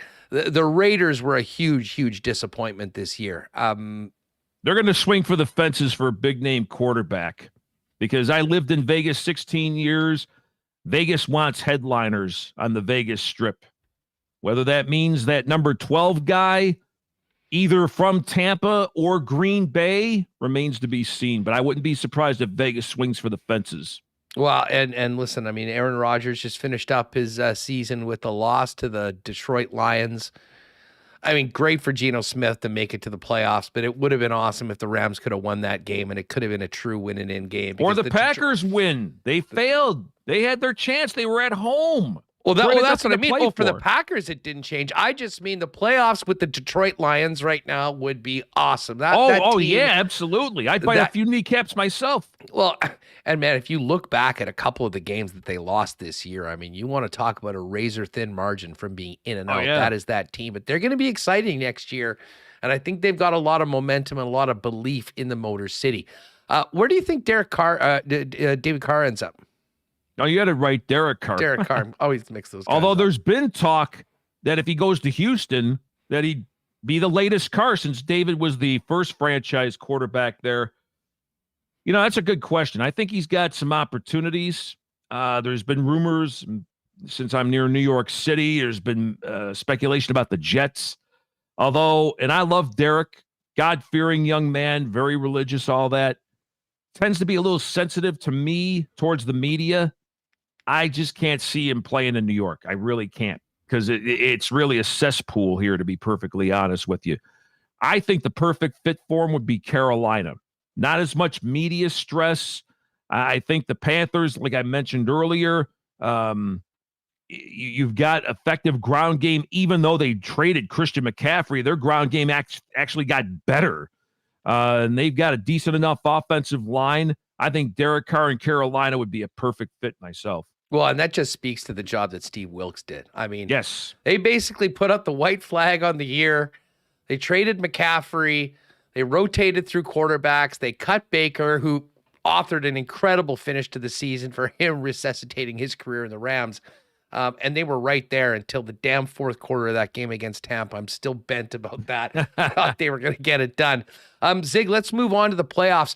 And I'm really interested in your thoughts on this Jags-Chargers game. But first off, I have to ask you, what the hell was Brandon Staley thinking? This is a guy that rested all of his starters for the entire preseason. You're playing a nothing game. You know that the Ravens have already lost. You know that you're going to Jacksonville. And he rolls out his starters for pretty much the whole game. Mike Williams, their position player, their star offensive players, we know are made of glass. And then Williams is getting carried to the freaking bus afterwards. I mean, that is something that could... Sometimes I think he's the smartest guy in the room, and sometimes I think he has no idea of what's going on. Just what was happening there, and what do you make of that matchup in Jacksonville? I wish I know. I wish I really knew, because not only Mike Williams, but also Bosa. I mean, here's a guy who just came back, I think, from joints, from core muscle, whatever it may have been, his injury. And now, you know, they both are questionable to play in the game. And it's cross-country travel, short week. Now, would I have had a problem him playing the starters a quarter and a half? No. But as long as this went on, then it became like, what is this guy doing? So I'm with you there. This is going to be a terrific matchup. I mean, we may be in a golden age of quarterbacks already, you know, with the likes of Allen, Mahomes, Joe Burrow, players of this ilk. Now you may have that next sort of level with Herbert and Trevor Lawrence. So I got to faith, even though it's been their first game in a few years in terms of a playoff game, I got to think that atmosphere in Jacksonville is conducive. And quite frankly, I'd rather trust Doug Peterson than I do Brandon Staley in a matchup. So I'd probably shade towards the Jaguars. I have to admit, I'm leaning Jags right now, too. We'll have to make our final picks on Friday, but very, very intriguing. We're finishing it up with a Monday nighter between the Cowboys and the Buccaneers. And I guess maybe we shouldn't be amazed. I mean, Tom Brady set so many records and had this incredible, legendary career. But the fact that he has never lost to the Dallas Cowboys. They did, however, do a lot of losing this year and seemed anything like a playoff team, but that was the AFC South and the NFC South this year. They got a home game against a 12-win Cowboys team that did not look good against the Commanders in Week 18. No. What do you make of this matchup, Zig, and the opportunity? I mean, is Brady just the guy who just flips the switch and goes and gets it done and makes another playoff run? Or is it time for the Dallas Cowboys to go and give him that L and move on? Certainly, we're the far better team over the course of the regular season, but as we all know, that doesn't mean a damn thing now. They're not even playing at home. No. And the way they started the season, lost to Tampa, wasn't very good, although the defense was good. They only had one offensive touchdown, so Tampa had field goals the rest of that game. To me, and maybe I'm the wrong person to ask because I've been a Cowboys fan since the Staubach era, but I will say this. There's a first time for everything. And I think if you match them up, Dallas, I think, has the more overall talent, and it may come down to coaching, and I've never confused Mike McCarthy with Vince Lombardi or Chuck Noll. I can tell you that. Although you got to give him this: back-to-back 12-win seasons, back-to-back playoff seasons for the first time since the 90s, and let's not forget they went a third of this season without Dak Prescott. So people are going to say if the Cowboys crap the bed again, that's going to open up the Pandora's box. Jerry even said today that he didn't think it was going to matter. Well, it would matter, but not matter in terms of the coaching. If McCarthy were to lose this game, like I said, I think if Dallas gets by their albatross, their kryptonite, they make a substantial run this year. So let's roll the dice. And by the way, the Vegas odds makers kind of agree they're actually the road favorite against the GOAT. So we shall see. Yeah, well, I mean, listen, in 12 wins on the season, they should be. I mean, Tampa won basically a turtle race to win that division. But, I mean, again, once you get there, that is all that matters. Just before we wrap up, Zig, I got to ask you about the Minnesota Vikings. There's a ton of Viking fans around here. One of the most confounding teams in the NFL this season. I mean, their record is awesome. Mm-hmm. However, they got absolutely massacred when they did lose this year. Ugly losses to the Packers to finish things up, the Cowboys, the Eagles. And, the Vegas odds makers are telling us that this is basically a pick 'em on a neutral field. Now, the Vikings will be at home. They're 3-point favorites against the New York Giants that I don't think many people think much of. Should Viking fans... What level of optimism should Viking fans have going into this game in particular and the potential that maybe they can reverse their trend against top teams through the regular season? I think it would be probably cautious at best. Let's go back a couple of weeks. The Giants had them on the ropes in Minneapolis, and it took a 61-yard field goal for them to beat the Giants.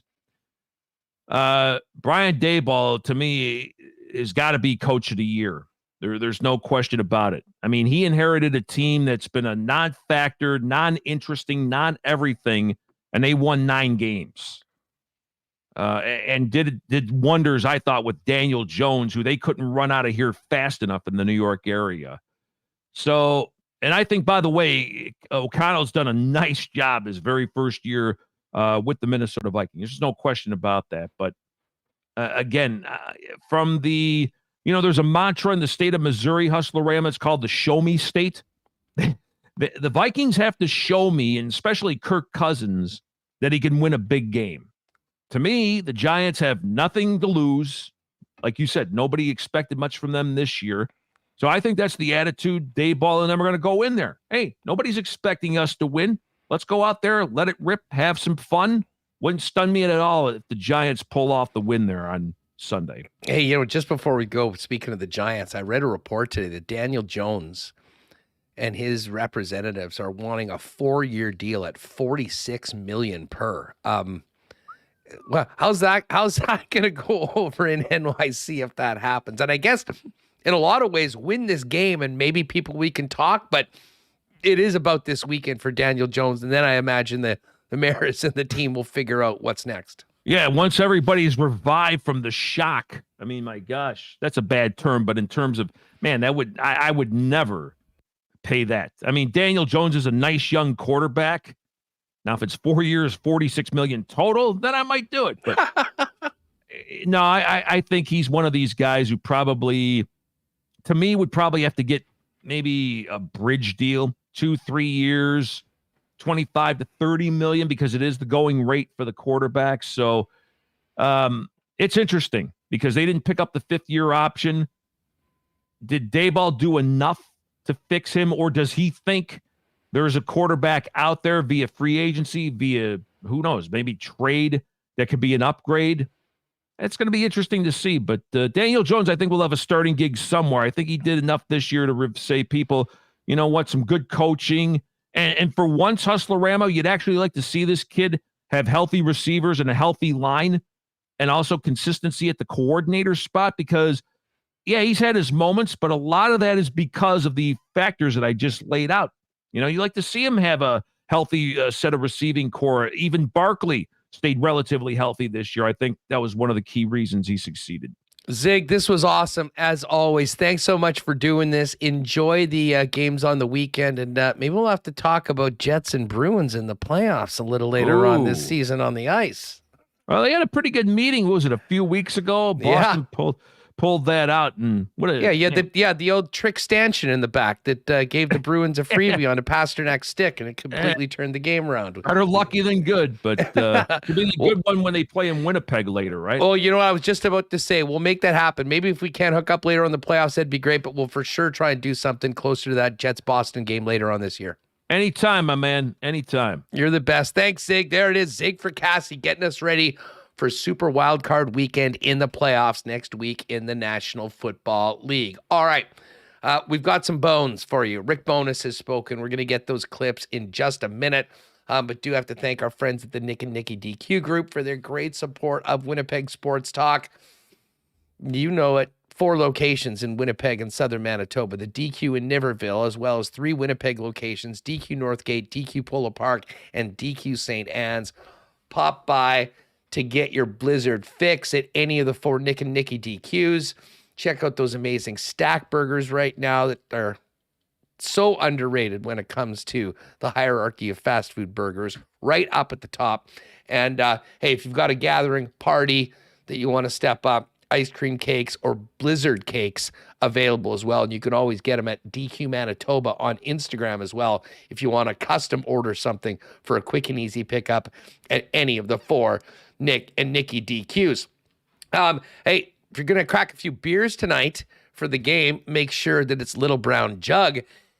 And you might want to just try the new Good Times Variety Pack from Little Brown Jug. It's got 4 all-new beers, including a stout, rye extra special bitter, a Colts, which I've had is amazing, and the West Coast IPA. You can find it at Little Brown Jug, Liquor Marts, or anywhere that sells good beer. And hey, if you're participating in Dry January, try Bright Water, Winnipeg's only local sparkling water made with high-quality, all-natural extracts and filtered, dechlorinated water. Bright Water is 0 proof, 0 sweetener, and 0 calorie, so you can consume consciously. Order from littlebrownjug.ca or brite-water.com. Now, we do have to get to the Coolbet lines in a minute, and I cooked up a little homecoming special that's in the Coolbet exclusives. We'll tell you about that in a minute. Don't forget, we'll also do a wheel at the end of the game, or at the end of the show, for some tickets to that big tilt tomorrow between Seattle and the Winnipeg Ice, courtesy of our friends at the Ice. By the way, if you tuned in late, great conversation with James Patrick at the start of the program. Make sure to go back and catch that. But Remo, we do have Rick Bowness and his comments before the game tonight that we should get in before we finish up the program. A lot of questions that I know people want to hear the answers to, Hustler. Did ask him, I don't know if you knew this, Huss, if the Jets win tonight, he'll be at the All-Star game as the head coach of the Central Division. Was asked about that. Yeah, well, I've been talking about that for a week, and it seems like everyone else just clued into that as well. But that's why we talk about the Jet stuff here on Winnipeg Sports Talk, that, it happens here first, and then people get it, and vice versa. When things happen everywhere else in the world, it seems to come here 6 months later. That's just the way it is. But let's hear from Rick Bowness tonight. First up, let's just go through the in the order that you got it ready.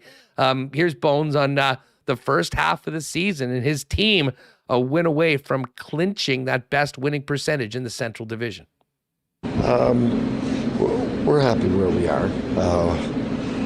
We know there's always going to be room for improvement. There was a lot of challenges, clearly, with the team. Get them all on the same page. Get away from any of the distractions that were around the team in terms of the culture. We've had to fix that first and foremost, because you're not going to fix the X and O's on the ice until you change the culture. The culture wasn't nearly as bad as perceived, so that was a certain help. But there was a lot of things we had to do on the ice in terms of tightening things up. And we didn't want to get, then you miss the playoffs when you try to win every game 5-4. You miss the playoffs in this league. So we had to tighten things up. I thought we were making really good strides for a while. Then the injuries hit and the schedule hit, and we lost a little bit of our the way we were playing. But we're going to get it back now that we've the lineup is back, and so we're happy where we are, knowing we're going to keep getting better. Happy where we are, knowing we're going to keep getting better. I like the sounds of that. We talked about it before with Mike McIntyre. Ville Heinola is back in. Dylan Sandberg takes a seat tonight.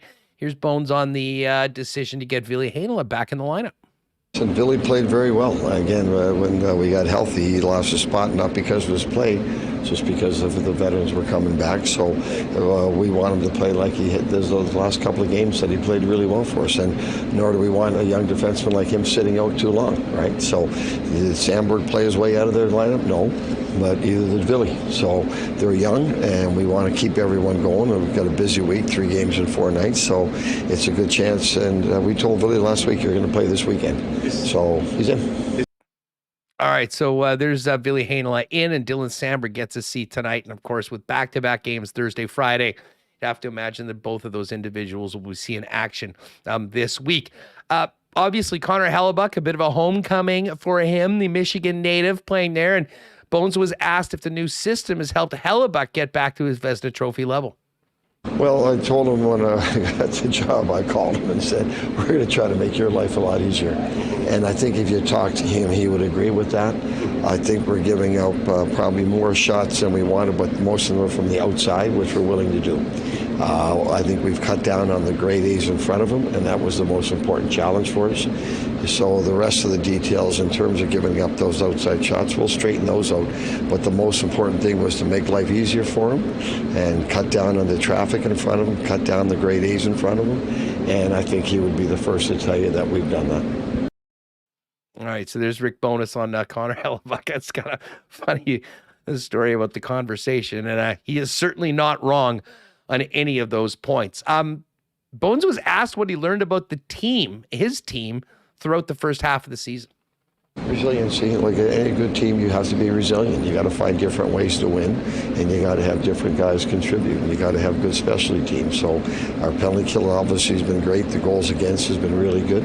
The power play's been really good at times, and then a little inconsistent. So that's an area we'll keep getting improvement. But again, listen, look where we are halfway through. So we're happy with that, knowing we're going to keep getting better and keep moving up. Couple more from Rick Bowness, head coach of the Winnipeg Jets, heading into this game tonight against the Detroit Red Wings.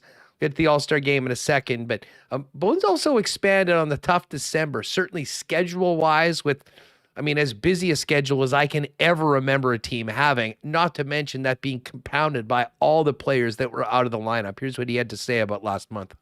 The schedule, the travel, that 5 and 7 was a tough week. There was no question about it with the injuries we had. So to come out of there 9 and 7, we got to be happy with that. Again, the lineup changes every game pretty much. Lines change pretty much every game. But we got through it. That goes back to our resiliency. And listen, we keep preaching good teams find a way to win. And we're not going to make excuses. We're going to keep looking for solutions. Now, some of those games we weren't very good. We get that. But we weren't hiding behind schedules. We weren't hiding behind injuries. We're just going to keep pushing for solutions, which we'll continue to do. Oh my God, that might be my favorite Bones clip. No excuses, looking for solutions, the exact things that we were asking and pleading that this team needed last year, and he has done exactly that. And because of that, we are talking about a scenario tonight where if the Winnipeg Jets can win, Rick Bowness will be the coach for the Central Division All-Stars down in South Florida next month. As Mike McIntyre said, not something he really wanted to talk about much. But this was what Bones had to say when asked about the All-Star possibility. You win tonight, I think you go to the All-Star game, if I'm not mistaken. I haven't given that any thought, so I have no idea about that. That's not even crossing the radar here. I'm curious though, been there, done that. How many times have you been to the NHL All-Star game, and how many All-Star games have you been to? I've been to an All-Star game. I think I was Never, with ever. No. So it's got to mean something to you, right, then? I haven't given it any thought, so I guess not. What about We'll worry about that when the time what comes. about other levels? As a I player, played in coach, the minors. I played in a couple All-Star games. but you've never been to an NHL game? No. I've had chances to go and witness, but no, I didn't. 2,602 games in the league tonight. Remo, I know he said, and he get very modest, and again, he's got a job to do with preparing his team. But I don't know how you can watch and listen to that and not think that this would be great for Rick. It's stunning that he's never been to an All-Star game before. I mean, the guy is an institution in this league. The Jets need to win this hockey game tonight and get their coach to South Florida.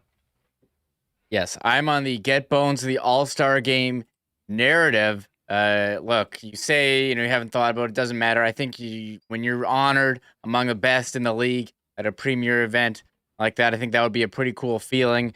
Just celebrated 2,600 games on Friday. You can celebrate, having Josh Morrissey and now Rick Bowness, and hopefully at least one other player voted in. Maybe could be two if the voting goes right. Kyle Connor, Connor Hellebuyck, or even Dubois. But having Rick Bowness there behind the bench, very cool to see the Jets represented so well. So fingers crossed here. And if you're looking at the odds, as the Jets are favorites, or they are favorites, right? Oh, I know Money Puck. I haven't looked at the odds. We'll get to that later. Cool. Money Puck has them 57% chance to win. We'll have to look at the Coolbet lines to see what the official line is. Well, let's do that right now. And as I say, I've got a good one. But why don't we? You want to put exclamation mark tickets in? Just hold on, folks. Sure. Just you want to get that raffle up right now? Yeah. We'll go through the Coolbet lines. I'll let you fill in on what I concocted that's up in the Coolbet exclusives. And then when we're finished going through tonight's games, we'll spin the wheel for a ticket for tickets to tomorrow's game. So pay attention into the chat, everyone. When you see the prompt, what you want to do, and just please don't enter if you're not able to go to the game. It's tomorrow night. It's the Winnipeg Ice, the Seattle Thunderbirds, the potential debut in the Western Hockey League in Seattle for Jets first rounder Brad Lambert. Zach Ostapchuk, who they traded a ton for, is going to get into town tomorrow. I'd imagine he'll probably be in the lineup, but that is not for sure as of yet. So we're going to get this going on right now, and just love to see all the comments. Tikon Apolli, no one more deserving. Kabilis still on the high from his Georgia Bulldogs yesterday. Win it for Bones tonight. Let's get him to South Florida. Comment, there's money on the board, boys. But Jets clean. And let's do a couple things. Okay, the raffle's open. Exclamation mark tickets if you want to win tickets to the game tomorrow night. Hit that thumbs up if you haven't already. Thumbs up for Bones to the All-Star game and for WST. And make sure you've hit that red subscribe button and you're with us daily when you can be here live on YouTube. And if you're a YouTube subscriber, it's completely free. What you will get if you miss the live show, you'll pop into YouTube and bang, the latest Winnipeg Sports Talk content will be there for you to consume. So, exclamation mark tickets right now and thumbs up for Bones. Thumbs up for today's program. Thank you very much. All right, let's get to the Coolbet lines. And Michael Remis did just mention the Jets are a road favorite tonight. Minus 146 is the number on the Wings, and the Detroit Red Wings plus 124. The over-under for tonight's game is plus 6.5.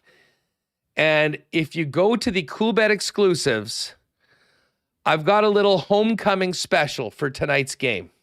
You can see it right there in the middle. It says Hustlers Jets exclusive. So the Connor and Connor show is coming back to Michigan. Kyle Connor and Connor Hellebuck. Both of them, I'm sure, would love to have great games. So we put together a little special parlay. Kyle Connor to score. That's plus 150 on its own. And there wasn't really a save total or anything we could get, but better yet, let's just say that Connor Hellebuck holds the Red Wings to under 2.5 goals in regulation. So essentially, this is a bet, Kyle Connor to score, and Red Wings 2 goals are left in reg, and we've got a nice juicy number of plus 350. Get that in the Coolbet exclusives, left margin when you pull up Coolbet. All right, other games in the NHL tonight. Kraken and Sabres. Dusty and I talked about this one in the lock shop today. Take the over. We're both on the over. The Kraken had a shutout last night. Buffalo got a shutout. Neither of these teams are very good at keeping the puck out of their own net, and they are very good at scoring goals. I think we'll have a bunch tonight. Over 6.5 was our pick there. Buffalo is slight favorite, minus 113. Good one in the East. Devils and Hurricanes. Rod the Bod squad is minus 154 to win at home. Ryan Reeves' revenge game? We'll see. Minnesota at the New York Rangers. Minnesota's plus 121 as a road dog. Rangers minus 143. I actually like Minnesota in this game. Vancouver and Pittsburgh.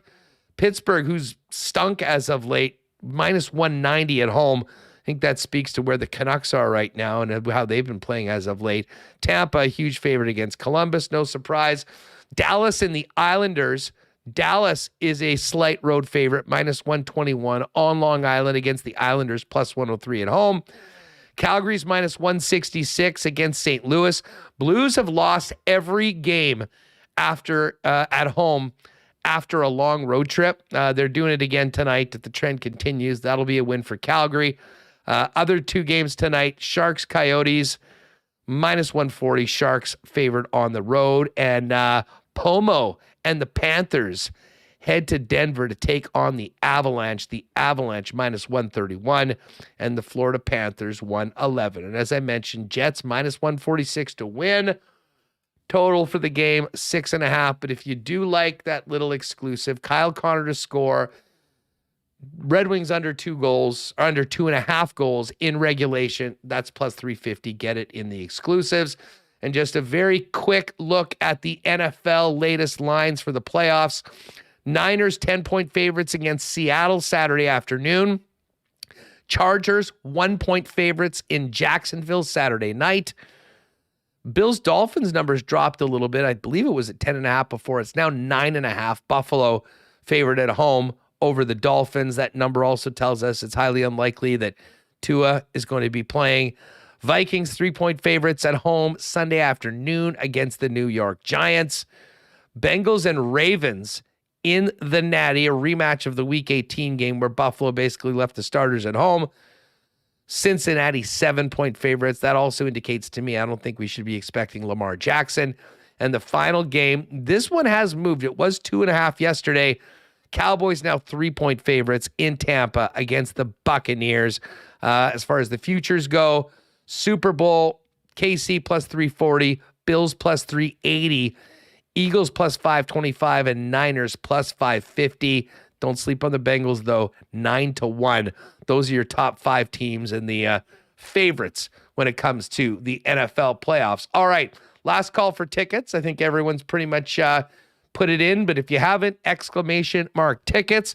Remo, if you want to close that up, we can spin the wheel for a couple ticks to the big game tomorrow night. Sure, that is a great plan. And here, I do have one news item to get to as I get this one ready, Hustler. Someone tweeted this at me. I already saw it and retweeted it. It was a story from CTV News, the national CTV News, about a man whose daughter not able to watch NHL hockey this year because they had to stop. She has epilepsy, and the digital ads, when they glitch out, I was afraid it was going to cause seizures. And they had tweets from other people, who had epilepsy, who said, it did actually trigger seizures, the digital ads. So it was sad to see that people literally not able to watch hockey because of the digital ads. Yeah, I knew you would jump on that one hard. I was the fastest retweet. I mean, that's really sad that if you're a fan, you can't watch because of this technology that is not great for your eyes. You hope they can figure this out. And like, I listen, I don't know what it is that causes the seizures. I'm not an expert by any stretch of the imagination on epilepsy, so I'm not sure whether there's a particular fix with this, with what's going on. But I will agree that is a very unfortunate side effect of what's going on right now. I'm not that bothered by them. Some people really are, though. Although Gary Bettman said that people love them and NHL fans love them even better. I'm not totally buying that right now, but this is the sort of thing that will make them reconsider the way they're putting the product forth. There's some huge benefits to the teams and broadcasters for doing it this way. So essentially you can advertise to, like, for instance, when we're watching the game tonight, we're going to be seeing ads tailored to Winnipeg fans as opposed to some car dealership in Michigan on the boards in Detroit. In theory, it makes sense. In practice, it has been far less smooth right now, and obviously that's not great to hear. You wonder how that will resonate within the National Hockey League. All right, how many people want to get to this game tomorrow night? 35 people in. Right on. And by the way, folks, if you're not a winner, tomorrow would be a hell of a time to get out to the Ice Cave to check out this team if you haven't already. Going to be 6 players from the World Juniors that were there. And I guess I'm not even sure if that includes Brad Lambert, if he plays, because, of course, he was on, I think it's 6 players from Team Canada. So Brad Lambert potentially making his debut for the Thunderbirds tomorrow. And up until 5 p.m. today, go to the Ice site, buy one ticket, get an additional ticket at no charge. Just add the additional ticket to your cart when you make that happen. Great deal. Let's pack the Ice Cave tomorrow for what should be an awesome game. Speaking of packing the Ice Cave, let's see what Winnipeg Sports Talk listener is winning the tickets. If you do win, what you need to do is just send us an email with the email that you want the tickets sent to so we can make sure those happen. All right, Remo, good luck to everyone. Let's see who's going to the Battle of the WHL tomorrow here in the Peg.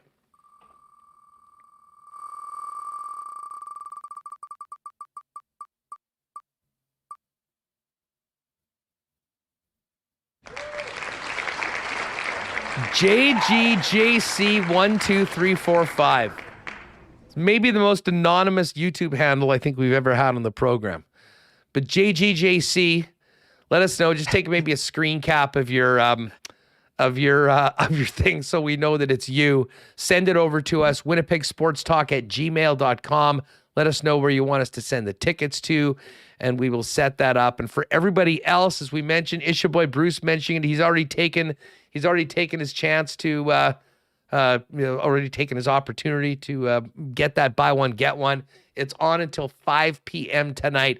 So jump on over to the Ice website, buy tickets. With an adult ticket, you can add an additional ticket at no extra charge. Going to be great tonight. I'm planning on going, and so apparently is JGJC12345. Yeah, what a name. They are in chat, JGJC12345. So send us an email, winnipegsportstalk@gmail. I guess send us a screenshot so you can prove that it's you. but we haven't really had any impersonators. So there you go. Yeah, no, T-Will, knowing the NHL the way I do, the local programs, well, I can tell you, T-Will, they're not getting a price break on the board ads. They're just sold differently this year. And the package is I think it can involve, like, put it this way, the cost of what it was before isn't the same now. But again, they're also being sold digitally to places like TSN, I believe through the Jets, for road games as well. So yeah, it's different. I spent a lot of time selling those things. I knew they were never cheap. That was one of the prime properties when it comes to corporate sales in the NHL. Certainly it's quite different right now. And just, to finish this conversation up, when you start hearing things like epileptics can't watch games anymore because of the digital board ads, you wonder whether the bang will be worth the buck for the people that are advertising there right now. We will see. All I know is that if we are able to, and you are able to, check out this game tonight, 6 p.m., Jets and Red Wings. And tomorrow, we're going to be all over it. And, man, we got a great show. Murata Tesh joining us tomorrow. Kyle Walters, GM of the Winnipeg Blue Bombers. And Marty Baron makes his return. I can't wait to talk to Marty about the Jets season so far and what he's seen from Connor Hellebuck getting back to the top of his game. Yeah, the Jets also taking on the Buffalo Sabres Thursday, and Marty's in Buffalo. Seen a lot of them, but yeah, it's been great seeing Marty giving his analysis on the Jets broadcast, and we'll also be after 41 games tonight, so we'll be talking Jets at the halfway point, and maybe even celebrating Rick Bowness attending his first ever NHL All-Star game. Let's make it happen. Let's make it happen, people. Shout out to everyone who's with us at the start. I did have quite a bit of a rant about Bowness being overlooked by many individuals that cover the National Hockey League for the Jack Adams at midway point of the season, but a long ways to go. And I know Rick's most concerned with those 2 points tonight, but if they get those 2 points, he is going to have to book a ticket, I believe, with his coaching staff, which would be amazing for everyone that's done such a great job this year. But first things first, get 2 points tonight against old pal Andrew Kopp and the Detroit Red Wings.